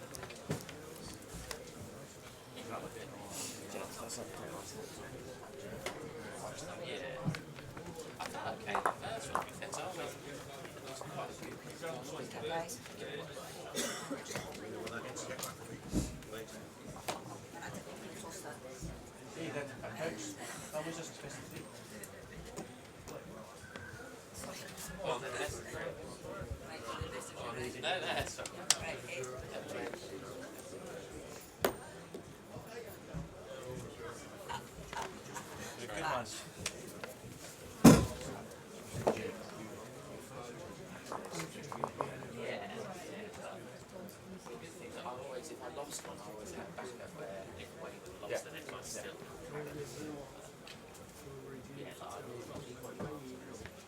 Yeah, we watched them, wasn't it? It was pretty good.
do this one and then that'll give you a bit right.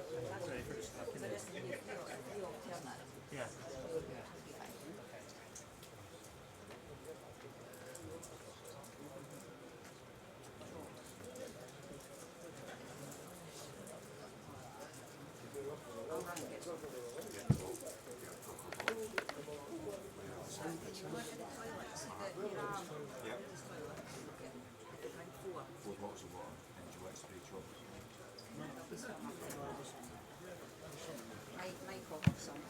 Mike, you got spray chalk in your pocket? Yes, I can.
Well, did you enjoy that, ladies and gentlemen?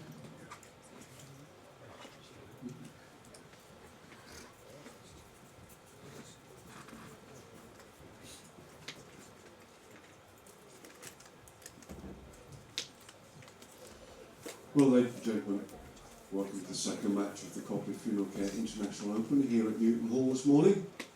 And let's bring your players on for your next match. England international, he reached the quarter-finals of the World Indoor Singles in January. He's world ranked at number 17. Please welcome Jamie Chesney.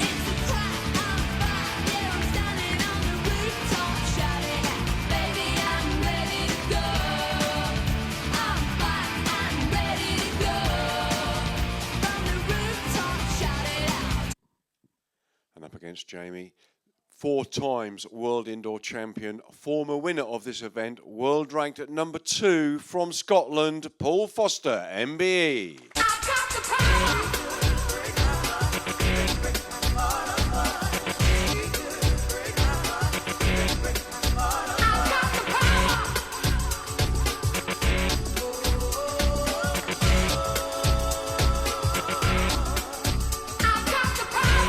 Hand you over to commentary with David Rees-Jones.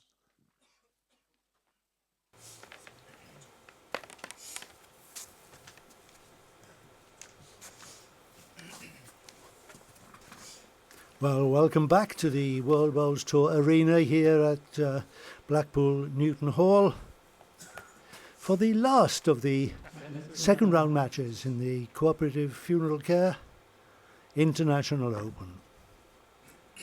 And it's a match which could prove to be one of the most entertaining that we've had. 2 players with great natural ability, and remember they're playing for a place in the quarter-final against Mark Dawes, who came up with a shock win over Commonwealth Games champion Darren Burnett. Jamie Chesney, red, good opener for him. He's the England international from Torquay, playing against, in green, Paul Foster. 4 times world indoor singles champion.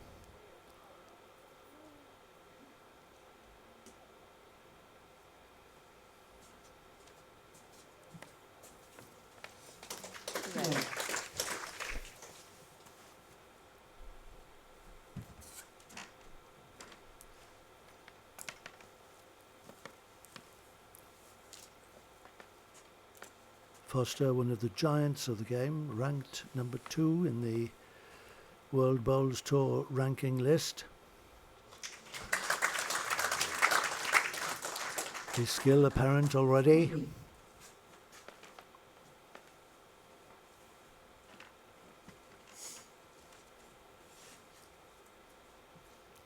Jamie Chesney eager to break into the top 16. And he's respected by all the top players in the UK, if not in the world. And they know that once he gets into the top 16, he's likely to stay there. Great player.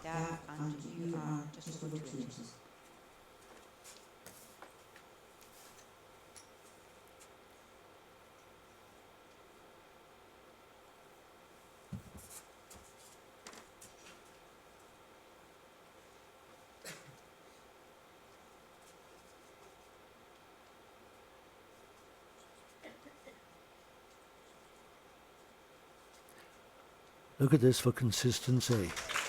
Oh, talk about margin for error. Jamie Chesney had 2 balls within 6 inches of the jack. And Paul Foster has drawn a couple.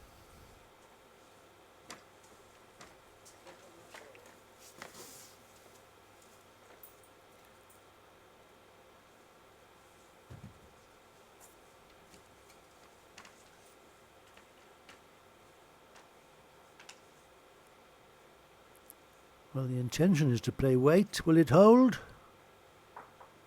No. Not enough weight, really, to rearrange the furniture.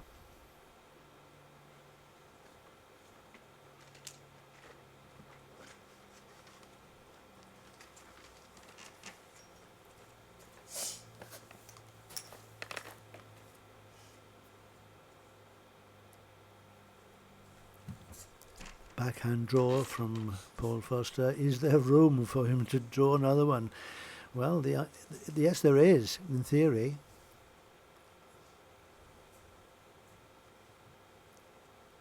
Just a little bit too eager. 2 shots. Great start from Paul Foster, but Jamie Chesney won't be too worried. He got 2 balls within 6 inches.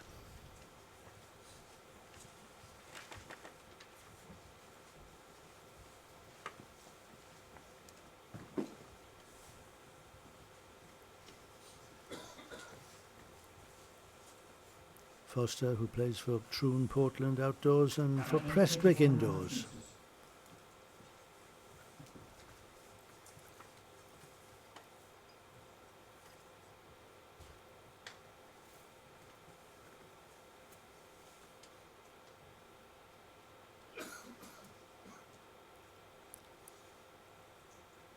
Fantastic record on the circuit.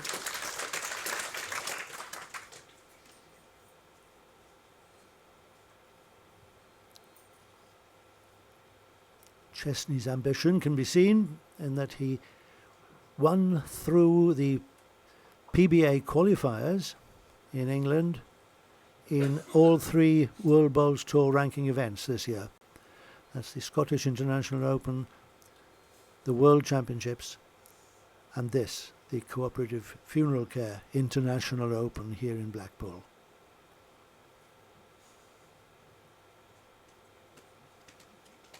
Oh, look at this. It's a masterclass so far from Foster.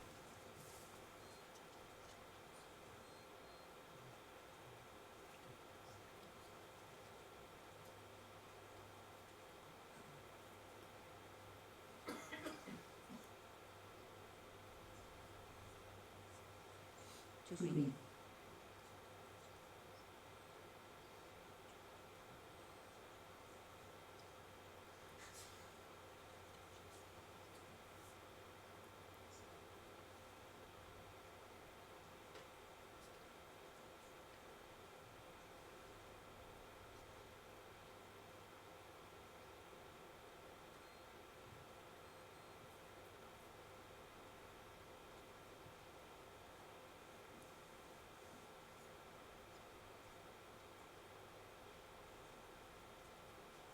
Trying.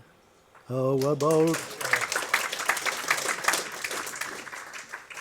One red. Chesney in no way overawed by his redoubtable opponent.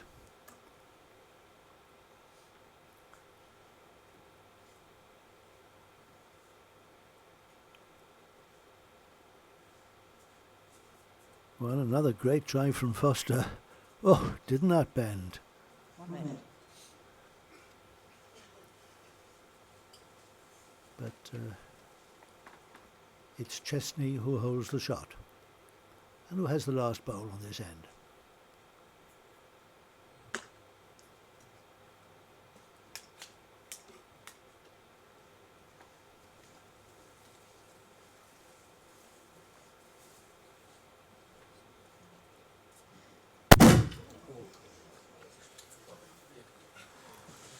Not too worried about falling short there.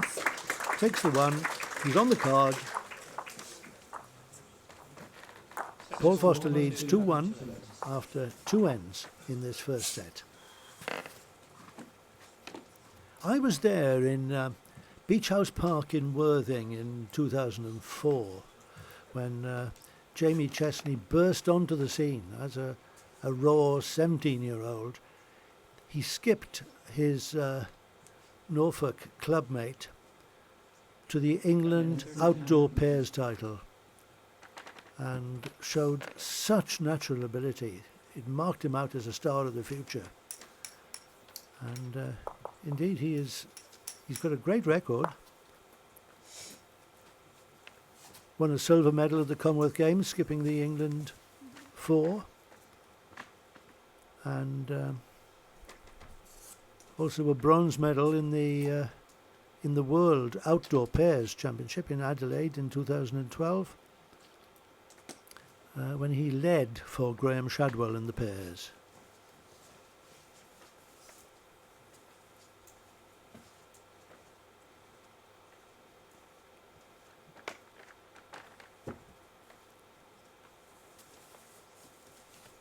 Rather controversially, he's been left out of the England team for the Home Internationals Outdoors this year.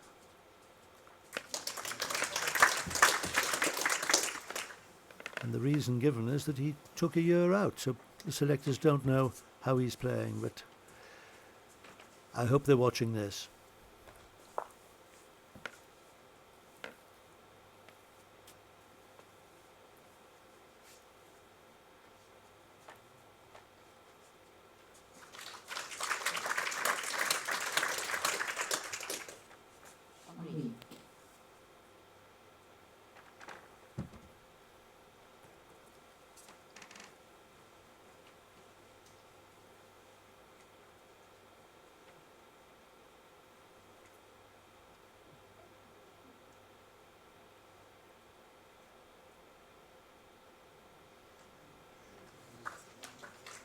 Well played. One more. Talking about pairs, the partnership built up between this man, Paul Foster, and Alex Tatty Marshall is legendary. They are universally accepted as the best pair in the world.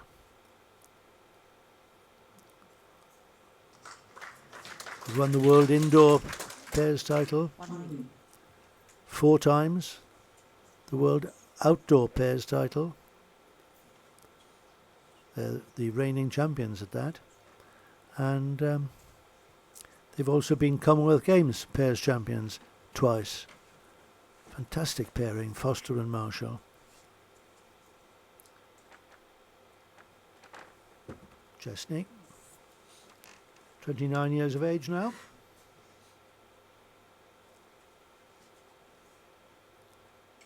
He's attacking this. Got a chance.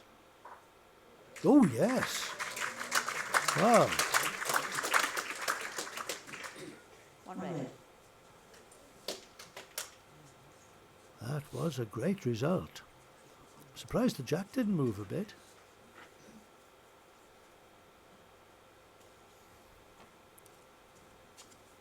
Foster with the last bowl of the end.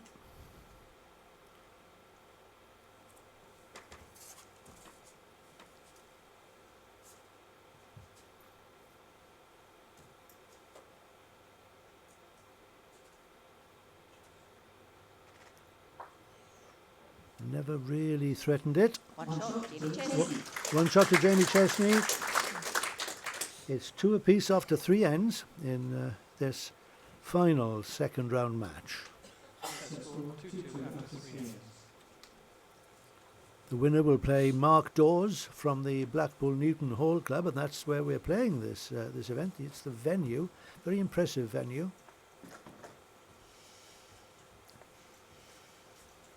It's basically a holiday park, so there's accommodation on site, and one quirky little fact is that this bowling arena used to be the winter headquarters for the elephants at Blackpool Zoo.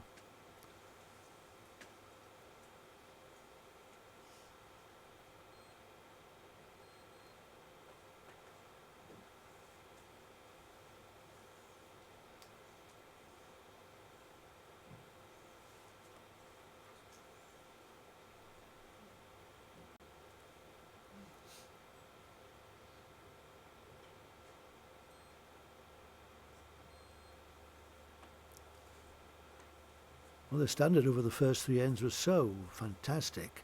It's rather surprising to see loose bowls at the beginning of this 4th end. Normal service resumed.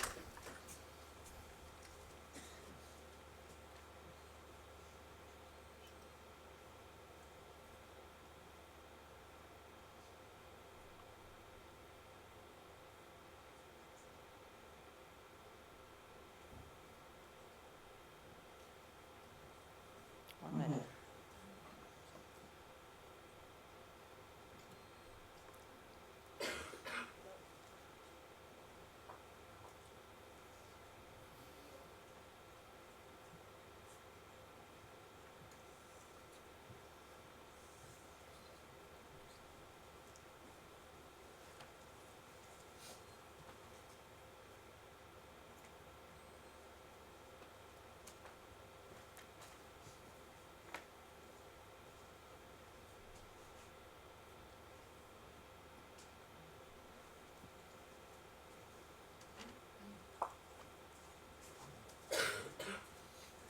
Not a good end for Paul Foster.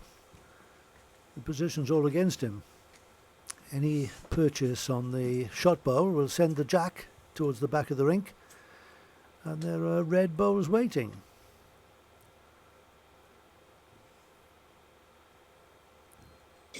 Don't think that Chesney will try to play that shot, because if he did, he opens it up for Foster. Just trying to draw another one here and falling short.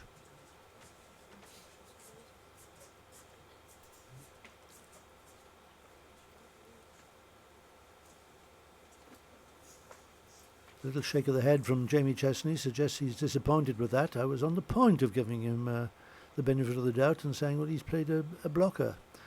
But no, certainly not.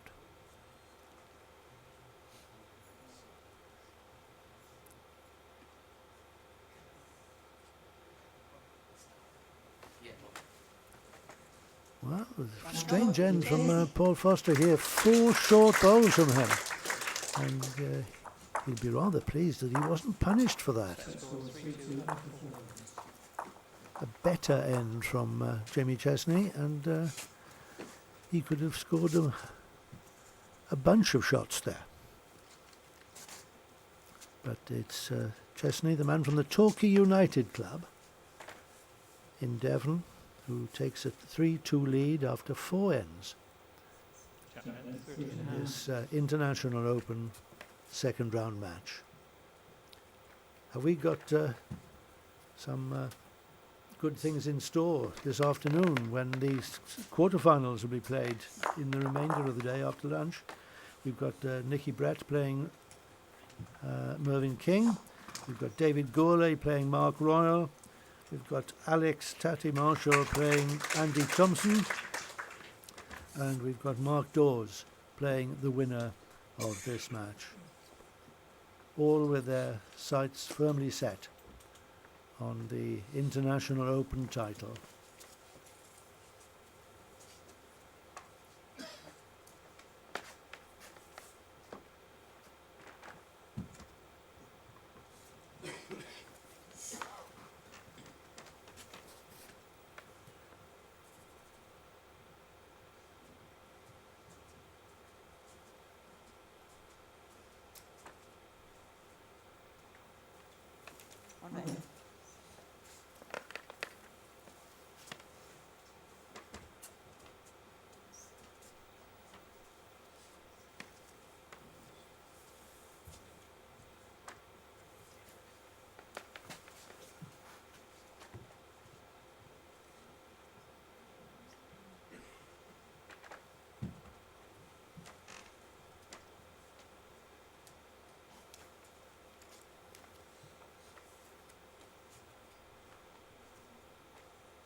Very consistent drawing from Jamie Chesney. A bit of a runner here from Paul Foster. Oh, it's a bit unlucky there. Thought he had the jack all the way.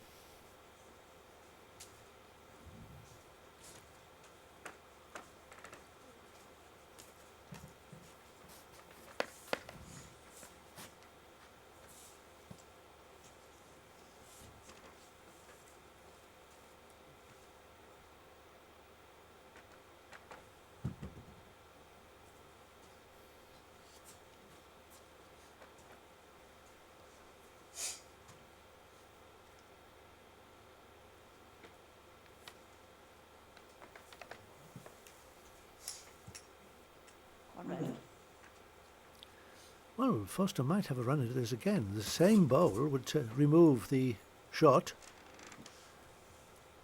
If he's slightly under, he gets the jack. He's got the bowl. Oh yes, a bit of a bonus there, moving the jack across the green for 2. Well, Jamie Chesney let himself in for that with a poor last bowl. He was short, needed another one in there, didn't get it, and paid the penalty. 3-4 and 5 ends. And a bonus for Foster, making 2 shots out of it.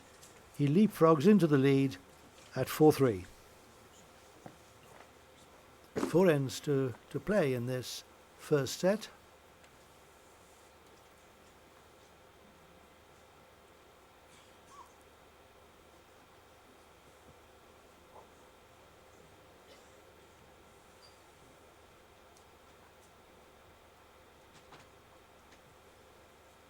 Jack ends 25 meters.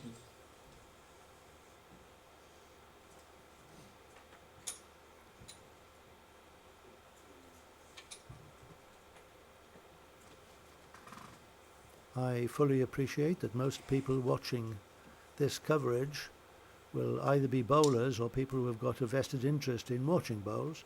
But if anyone has stumbled on this channel by accident, this game is the indoor equivalent of what is known as lawn bowls, played normally outdoors on grass, but played on an indoor surface,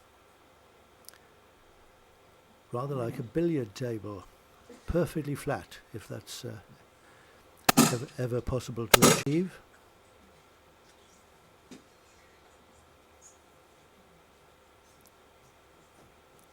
Each player has 4 balls, and the idea is to get as near to the little yellow ball as possible. That's the jack.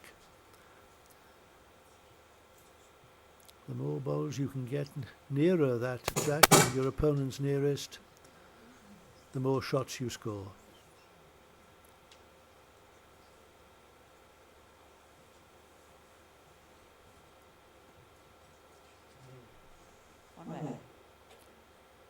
In theory, it's a very simple game.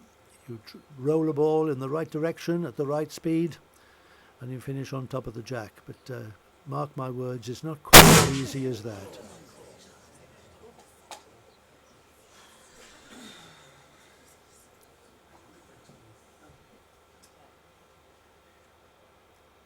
If you hear something like a gunshot sound, the electrical system here seems to have developed a fault, and every now and again static builds up and there's a big bang.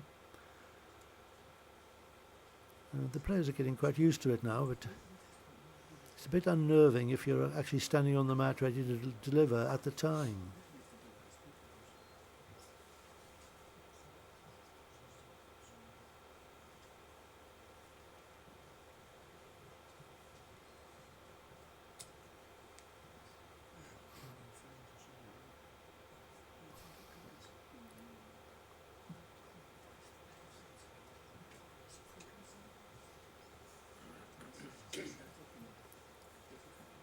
Well, Foster started this match so well, pinpoint drawing to the jack.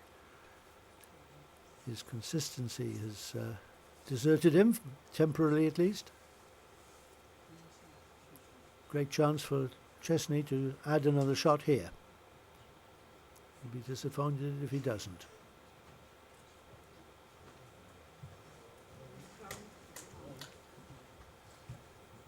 That'll do, I think. Yep. Foster kicks the balls in, conceding 2 shots, and Jamie Chesney is back in the lead at 5-4 after 6 ends.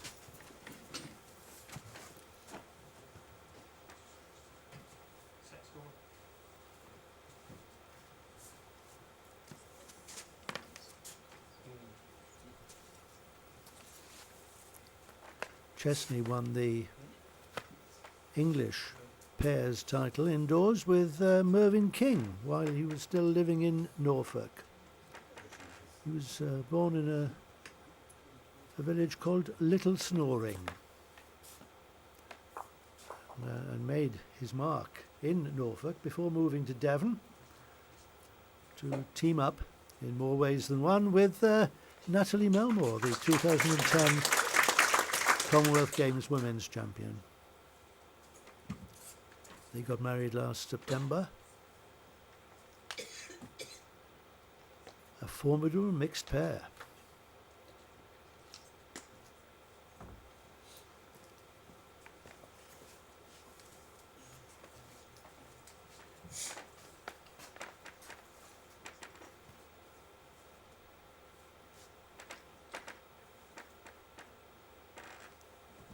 Chesney also skipped a Torquay United quartet to the runners-up spot in the England Indoor Championships, in the 4s that is.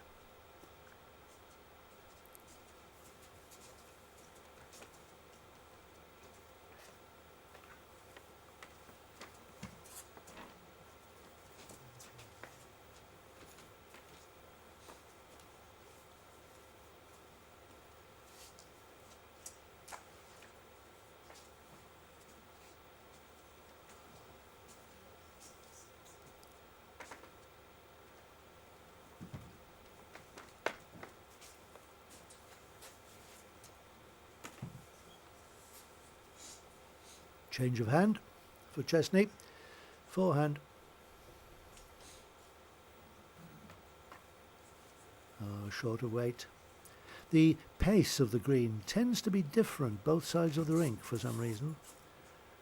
Positive action here from Foster.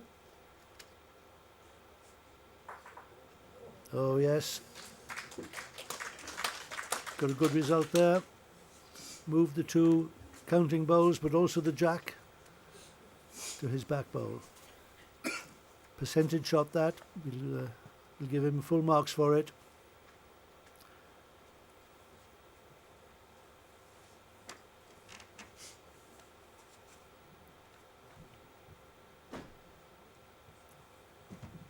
Should be no problem for Chesney drawing the shot with this.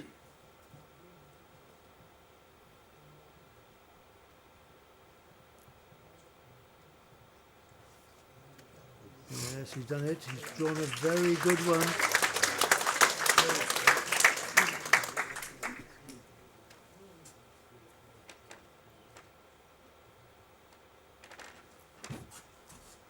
Foster using weight, trying to knock that red bowl off. We apologise for not being able to show you the picture of that, but it's a long way away from this end. The bottom line was that Paul Foster missed with that final delivery, and Jamie Chesney took the shot. Nudging just further ahead now at 6-4 with 2 ends left in this opening set.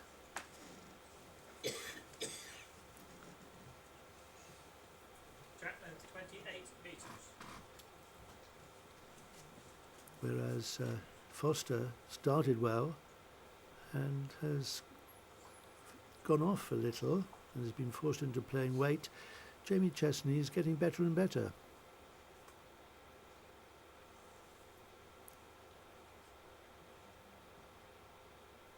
Although that leaves a little bit to be desired. Foster, forehand.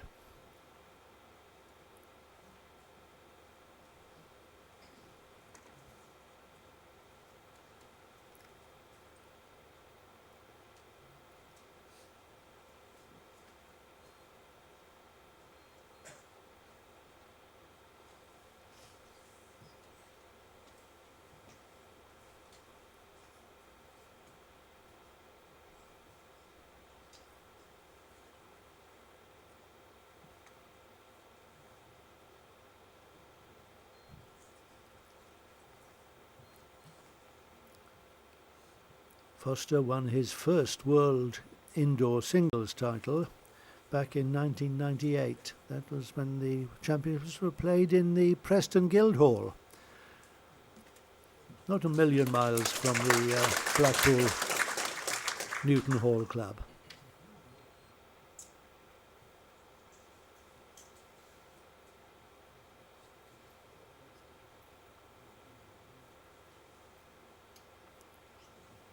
Looking for something close here.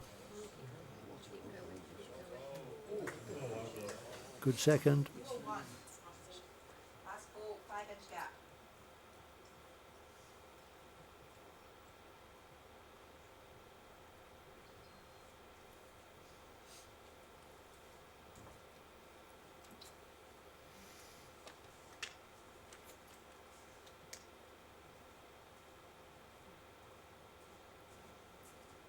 Foster, in fact, has won the World Indoor Singles title 4 times in 1998, 2001, 2005 and 2011. He's also won the World Indoor Pairs title 4 times, 3 of those with Alex Marshall, but his first win in that event was in 2002 with Hugh Duff.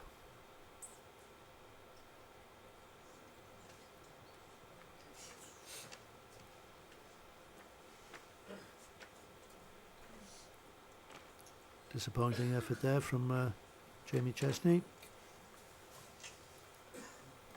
Chance for Foster to score possibly 4 shots here if he can just tickle the jack a couple of inches.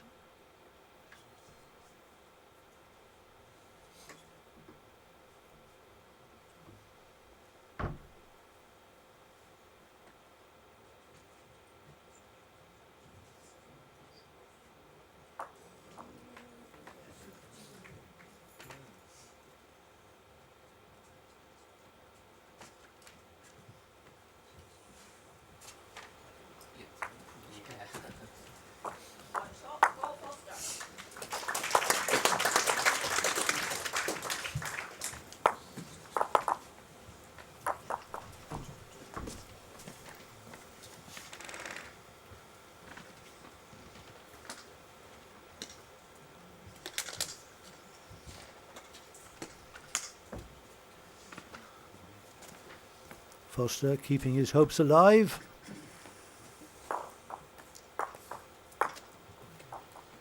Just one shot in it with one end to play. This is what we like.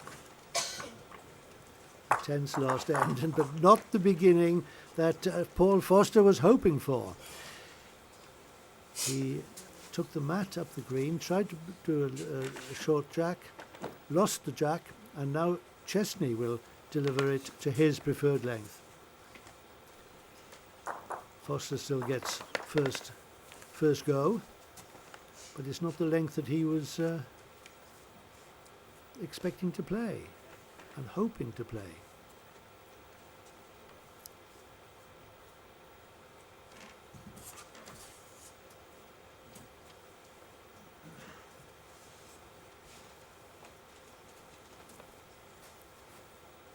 There it is, 6 shots to Jamie Chesney, 5 shots to Paul Foster.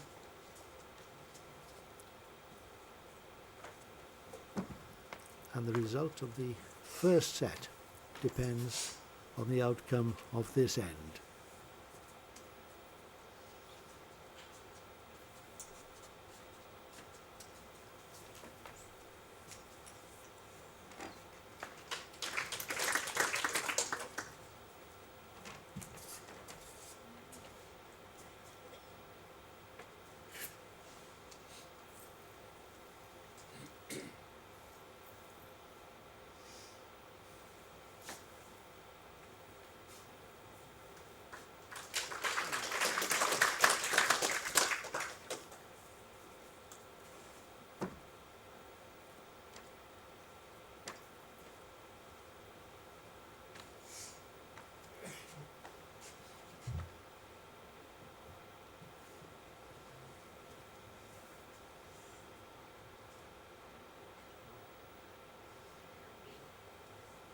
Last ball, please, son.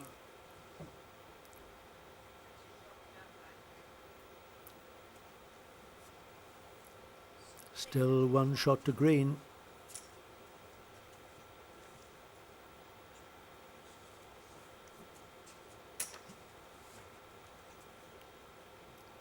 Something disturbing Paul Foster there. Regroups.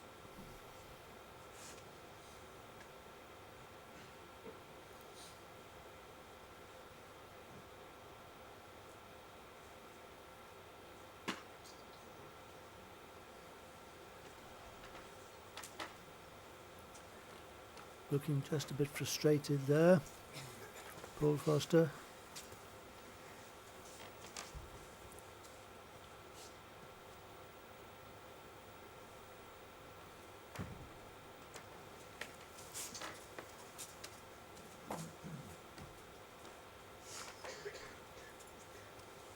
Change of hand for Chesney. He's tracking well, but it's not bending.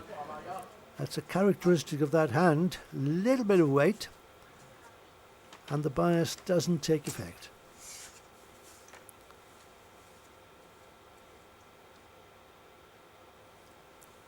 Still everything to play for with two bowls to play on this last end.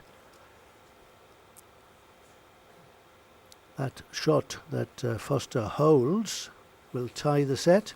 If he gets this one in, he could win it. No, we can't give him that.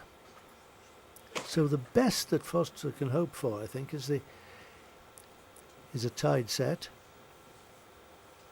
Chesney has got a great chance of winning the set with a 4-hand runner. Things could go wrong, and he's aware of that. He doesn't want to give 2 shots away and lose the first set, but a confident 4-hand runner here could take that shot out, and the set will be his.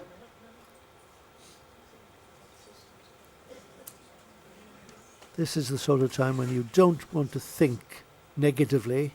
Think positively. You can do it. A confident bowl is all he needs. Oh, he's really angry with himself there because he's over-greened it. Possibly because he was a bit worried about the consequences. One shot to Paul Foster, and after 9 fascinating ends, it all ends in a tie. 6-6. So the place in the quarter-final, which is at stake, will be decided in the next set.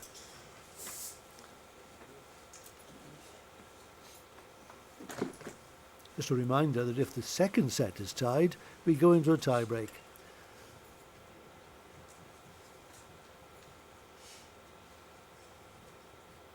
So a halved set, 0.5 against 0.5.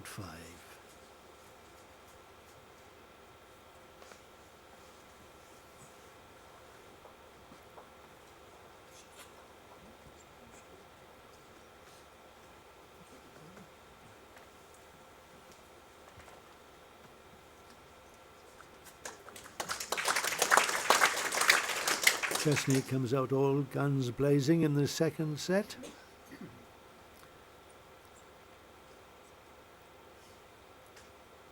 Both players will be feeling they could have won that first set, and they'll be a bit disappointed, but they will up the ante here in the second, I'm sure.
Paul Foster first won the World Indoor Pairs title with Hugh Duff in 2001,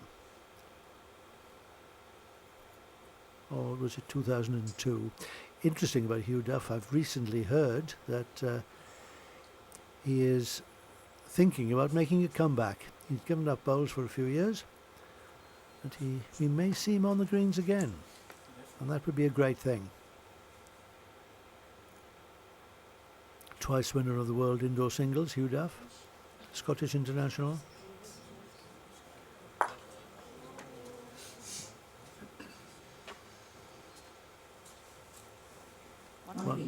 One shot to Paul Foster here, and Jamie Chesney clean out of ammunition. This is the last bowl of the end from Foster.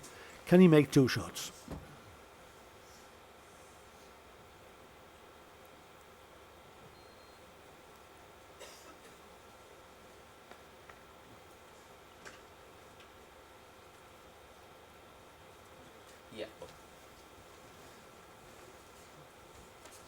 Is on the cautious side and signals that he's happy with one.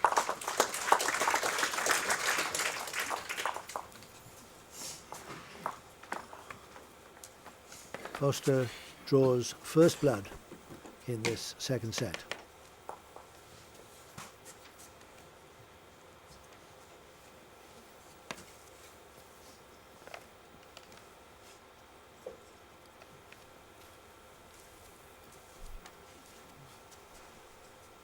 Jack, 24.5 meters.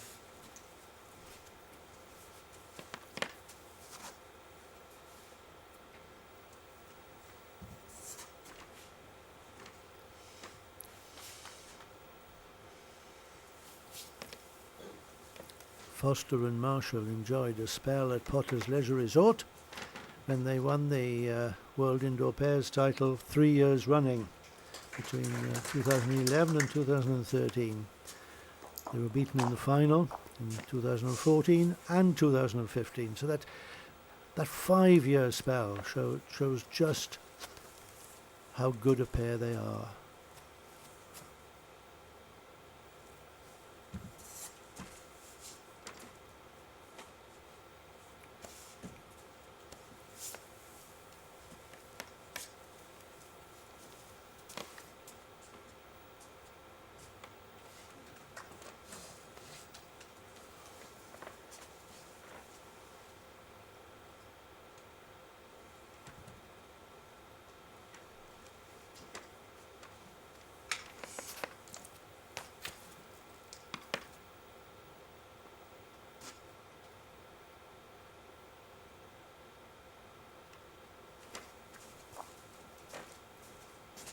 Right, Jack A, exactly.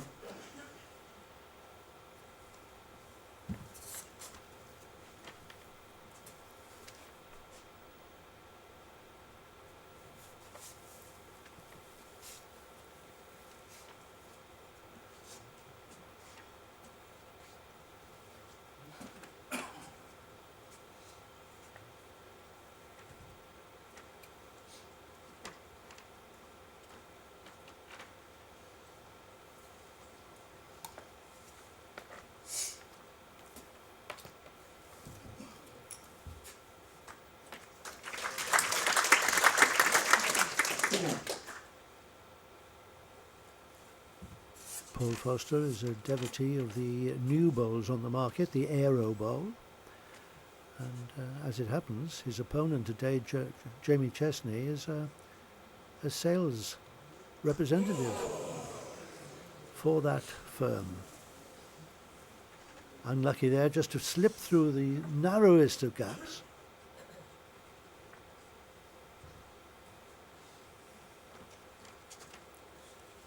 And a chance here for 3 shots for Chesney. He's holding one at the moment, but if he can just push Foster's closest out of the head and remain there, he gets 3 shots. He's not actually trying that, he's just drawing. And short, surprisingly. 2 shots, David Chesney. Both players at the moment shaking their heads rather a lot in frustration.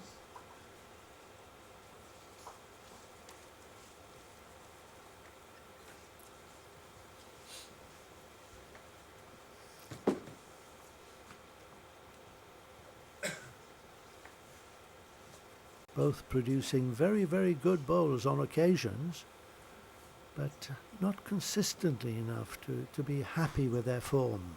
13.5 meters. The shot there.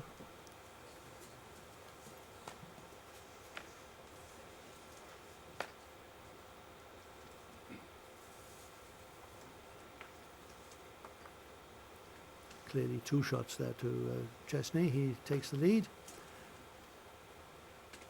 This is the 3rd end of the 2nd set.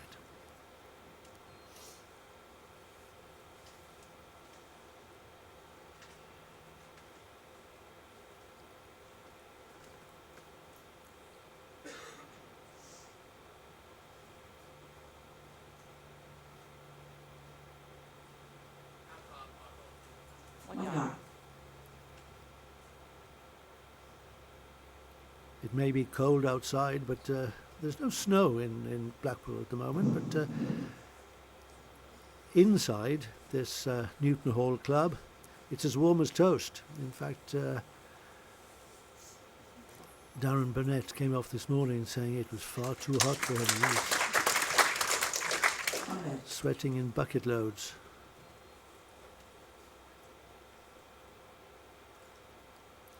If you missed that, Darren Burnett, who was favourite to claim a place in the quarterfinals, suffered a shock defeat at the hands of local man Mark Dawes.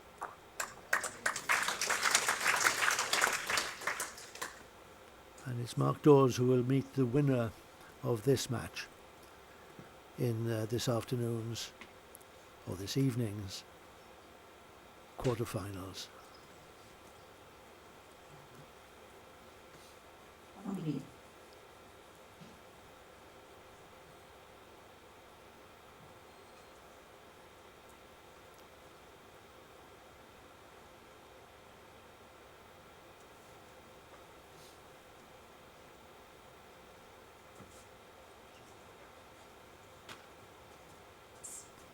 Well, this ends the story of the match so far, really. And there some good bowls played, but nobody really nailing it. Nobody taking the game by the scruff.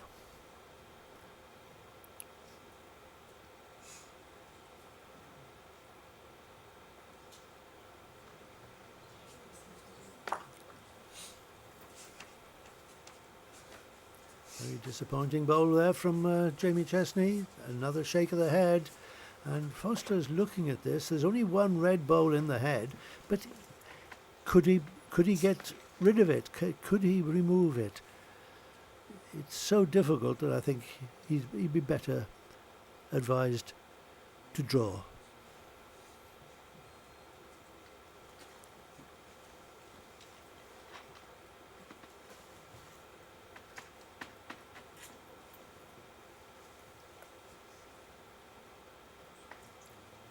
Played it well. Oh, I think he's unlucky. He moved the jack, pushed his own bowl out of the count. He's got the shot. Is it 1 or 2? Set score 2-2 after screening.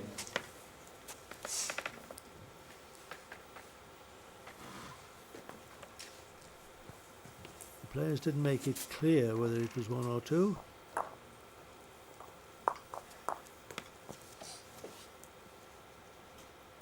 Just the one, we're told. 23.5 metres. 2 all after 3 ends. There really isn't anything between these two players at all. I'm looking at the scorecard, and Foster led 2-0 after 1 end, and that's the biggest gap there has been at any stage. Chesney led 6-4 in the first set, so there's that 2-shot gap again. But apart from that, they've either been level or one player has had his nose in front by just a single shot.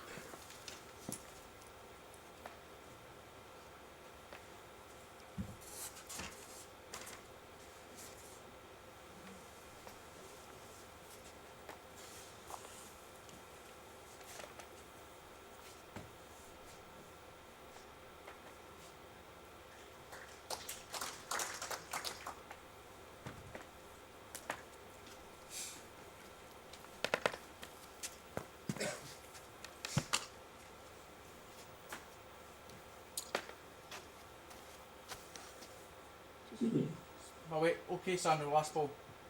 Last ball, you're 1 inch short of backhand.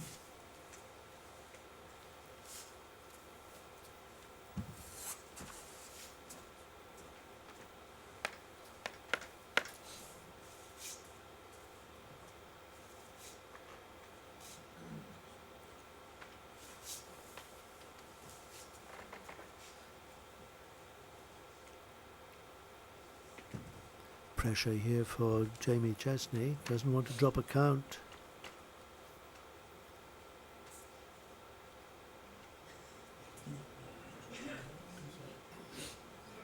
Oh dear. Things are getting serious.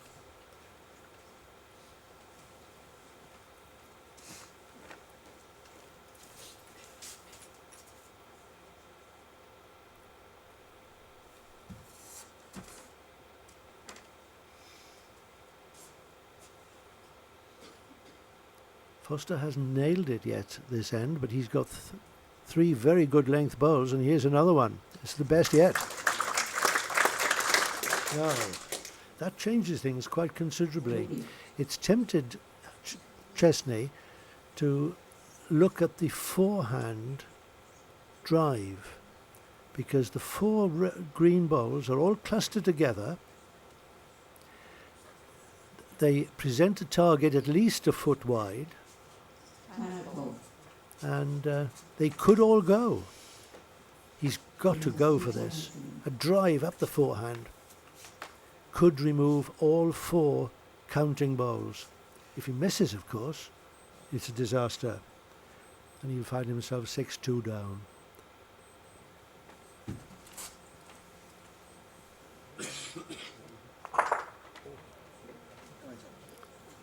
Well, he hit the pack.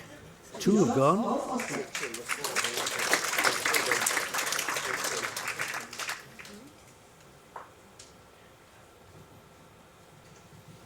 Now, was it 1 or 2? Set score 2-4 after 4 ends.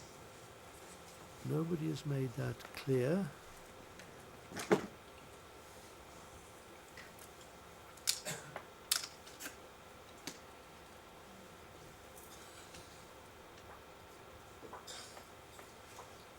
Chesney took 2 out and moved the other one, but it was 2. 2 to Foster. Foster leads 4-2 after 4 ends of the second set.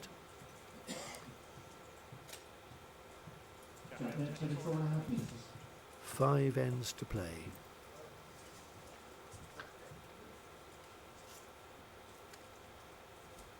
Foster from Troon on the west coast of Scotland.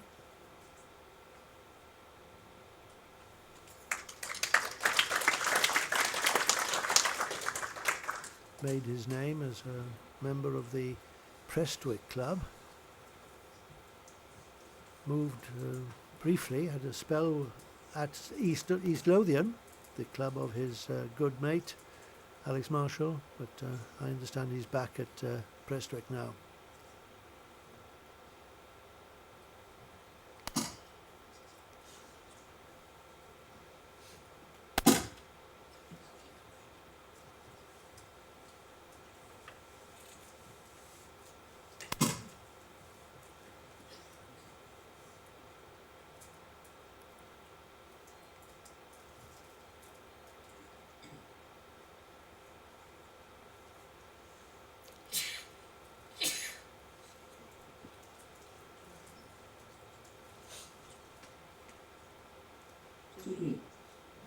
Well, it's that kind of game, isn't it? Some good bowls, some moderate bowls, Almost 2 feet. and some a tad worse than that.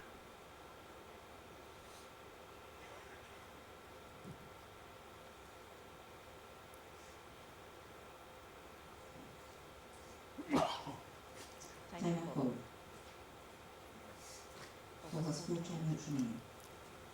Foster calls for a timeout, which means he has another minute before he has to deliver. Players have 5 timeouts during the first 2 sets.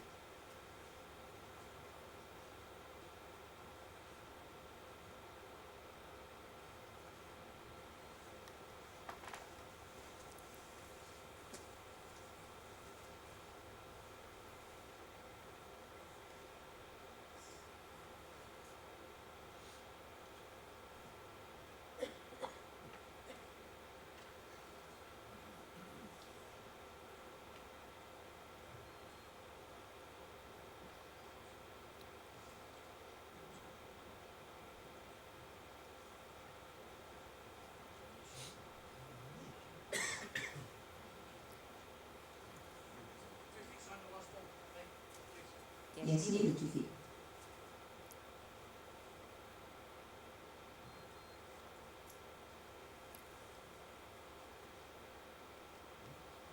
Now, a bit like Darren Burnett, who dropped his head and slapped his thigh. Paul Foster does that from time to time. It looked as if he was disgusted with that delivery, but in fact it's a very good one.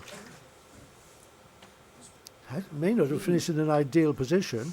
It's 2 shots to Foster, that's for sure. But he's given the target to Chesney here. Forehand with weight. Split and follow through. He's on target. Got the split. Got the follow through. And he's got a very good result of that. He's got at least 2 shots, and it might be more. 2 shots, David Chesney.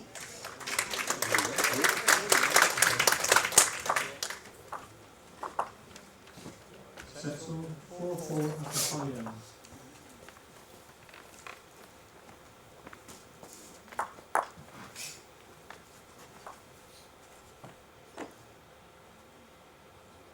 Well, the front bowls didn't count.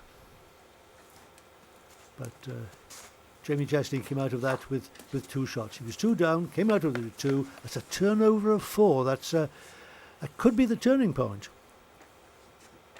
Jack left 29 metres. 4 ends to play, and it's all square in the second set. The first set was tied, of course, so whoever wins the second moves through to the quarterfinals of this Co-operative Funeralcare International Open.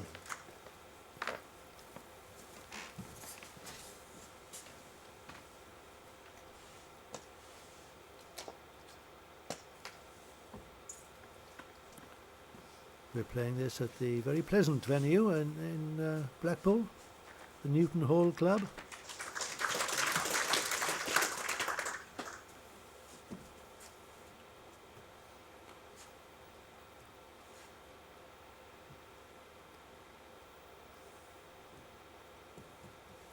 In the middle of a mainly crown green area, of course, Blackpool, but it has produced some very, very good flat green players as well. The current England under-25 champion is none other than Dominic McVitie from this club.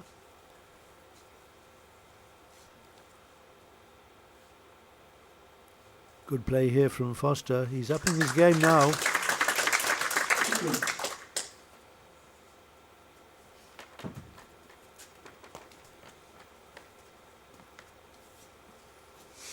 In fact, Blackpool Newton Hall have produced 3 winners of the national under-25 singles title.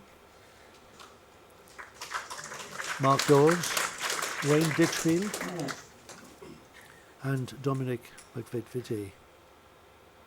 That's what they're playing for, the International Open Trophy.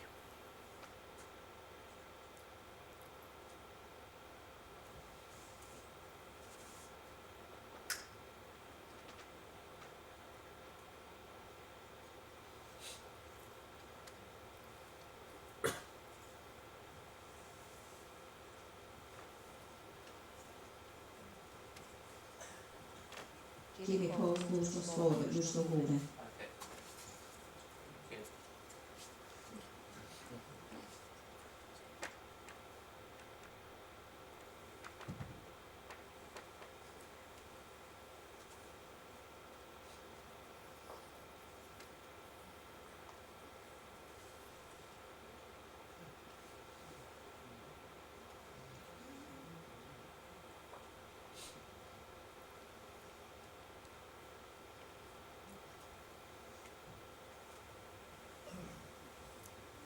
Foster doesn't quite like what he sees here. He would like to play the forehand with a bit of weight, but if he pushes the shot ball onto the jack will move, and he'll probably come out of it 2 down.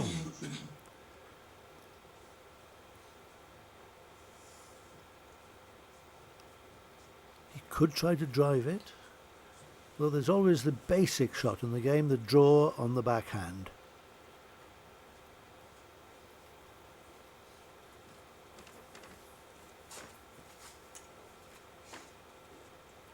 Always so many choices in bowls.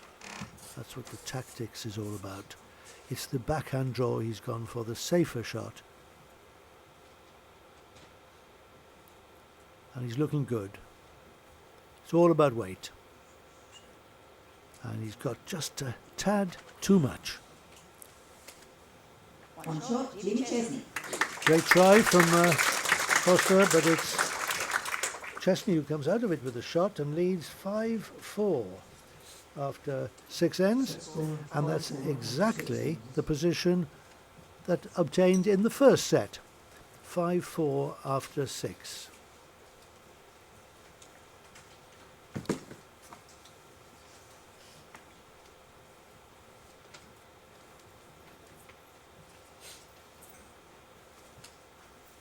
Jack left 30 metres.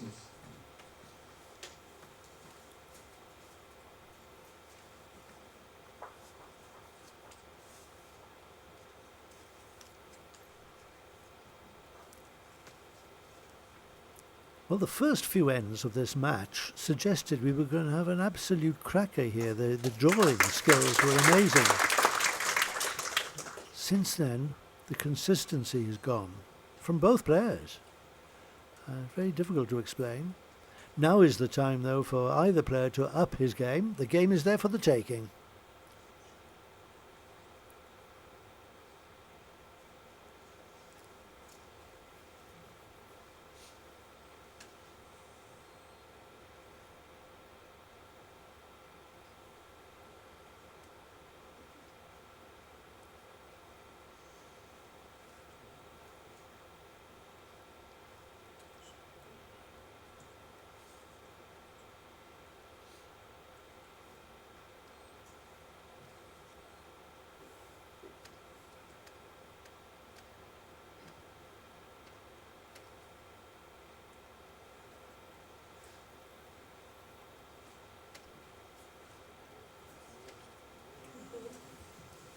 One red.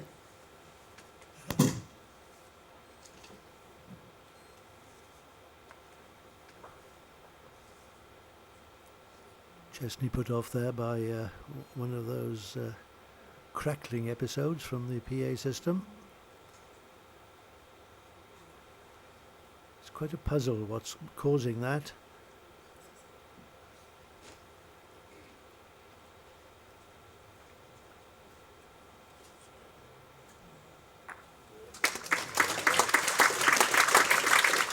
Very, very good bowl there from Chesney. Makes things considerably more difficult for Foster. One red.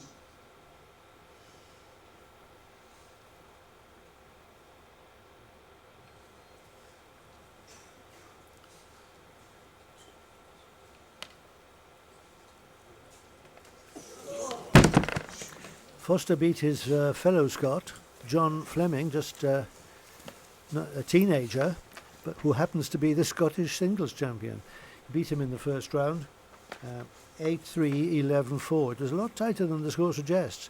This young man, John Fleming, has got a lot going for him, and we'll be hearing more of him in due course, I'm sure. Jamie Chesney defeated his fellow England international, Les Gillett, 8-7, 12-7. And that was a cracking match in which Chesney played ever so well. Playing well here too. Look at this. Oh, yes. That surely forces Foster into another drive. He fired last time and missed by a fraction of an inch. Just held off.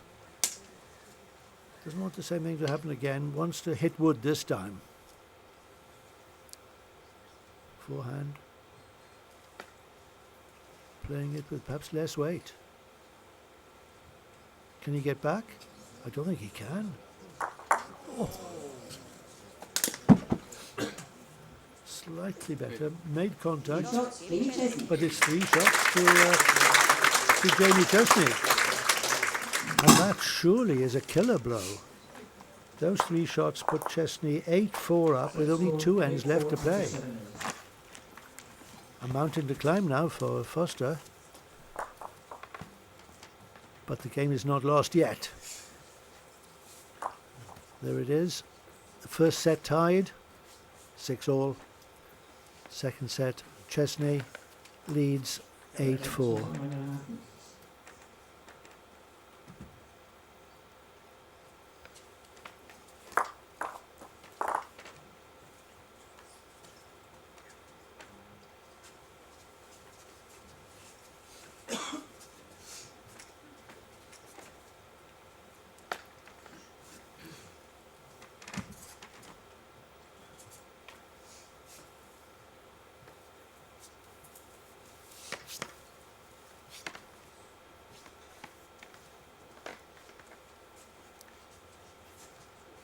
This is the class of the man. Poor Foster knows something special is needed now. And he switches back onto his prime form.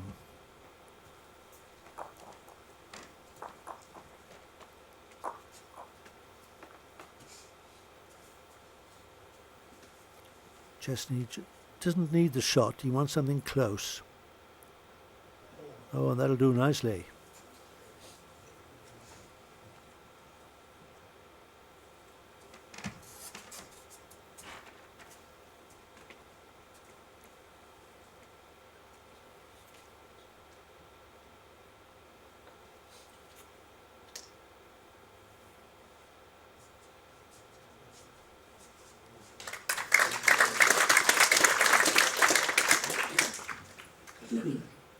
Two shots to Foster.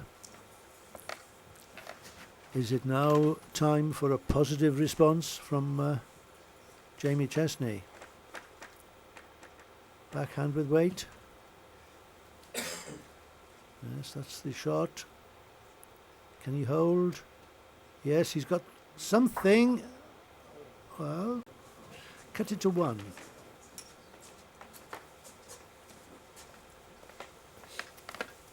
All sorts of things could have happened there.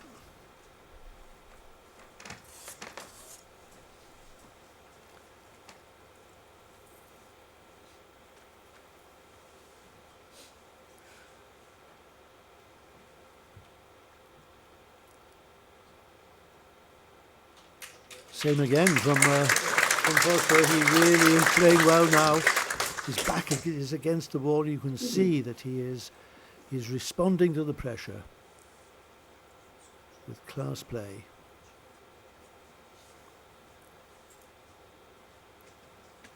Timeout call.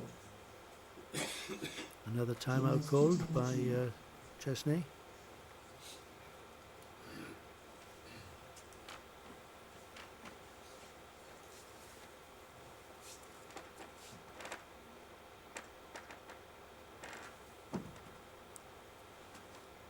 Same sort of bowl again. A running bowl on the backhand. He wants the jack. He's got it. But where has it gone? Has it gone dead? Will it be respotted? Yes, the marker Sandra McLeish respots the jack. And I think it may be two to Foster. Oh, who knows? There's the red bowl. There's not a lot in that. But Foster should come out with a shot because he's got an acre of ground. Plenty of room to spare. He'll be disappointed if this one doesn't count.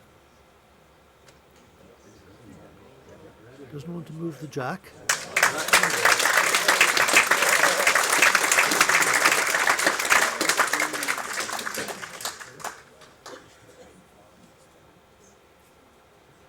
Taking out the red bowl.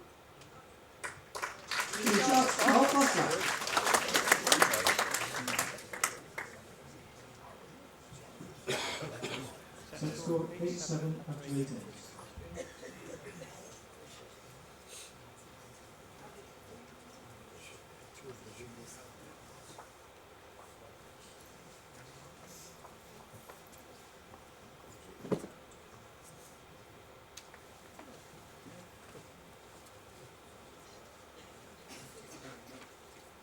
At 23.5 metres. Well, Foster could hardly have had a better result than that. He makes 3 shots of it on that penultimate end and comes back to within 1 shot at 8-7. The second set taking a very similar course to the first. Foster was 1 shot down with 1 end to play in the first and scored a single. If the same thing happens here, we'll go into a tie-break with both sets having been tied, and that doesn't happen all that often.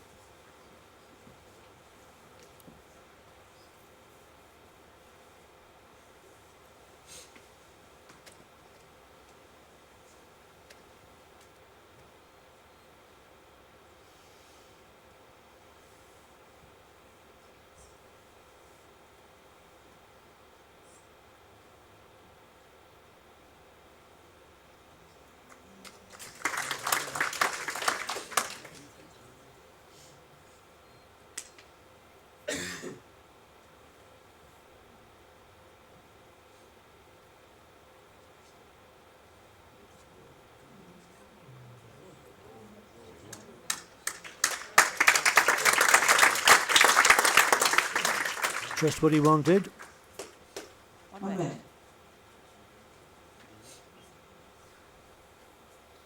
Foster was holding a match lie. Now it's Chesney who holds that match lie.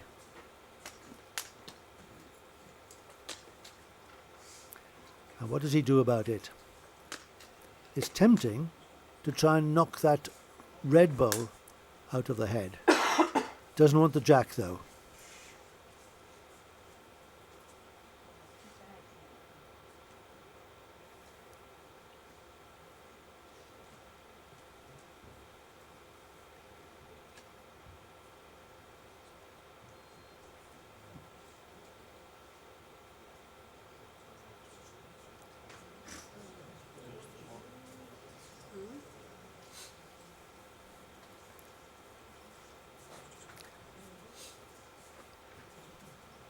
Well, he's disappointed not to get it there, but he's not that worried because he's now got the best back, Foster.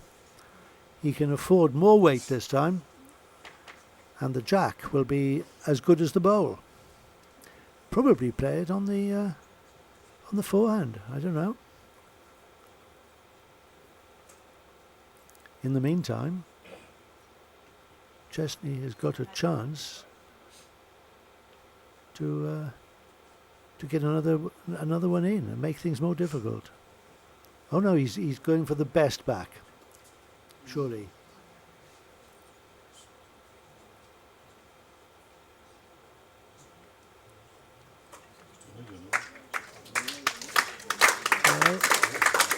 That's a bit of a gamble. What Chesney is saying is, you go for it, Paul. Now I've got a bowl back there as well, so it's even Stevens. Makes four.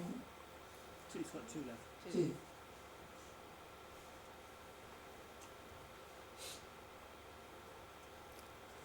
Well, he's done his work. If that red bowl, which is in shot position at the moment, All that's one time. is put on the card, Jamie Chesney wins the match and a place in the quarterfinals. But Paul Foster has got a chance to take that jack through to the ditch or to take the bowl out and could win the match himself. Will it bend? It won't bend. He's gone by. Jamie Chesney does not need to bowl the last bowl of the end. He's got the shot that takes him into the quarterfinal. The single there takes him to a 9-7 win in the second set. And it's Jamie Chesney will face Mark Dawes in the quarterfinals. Thank you very much for this morning, and we'll be recommencing 2 o'clock this afternoon, ladies.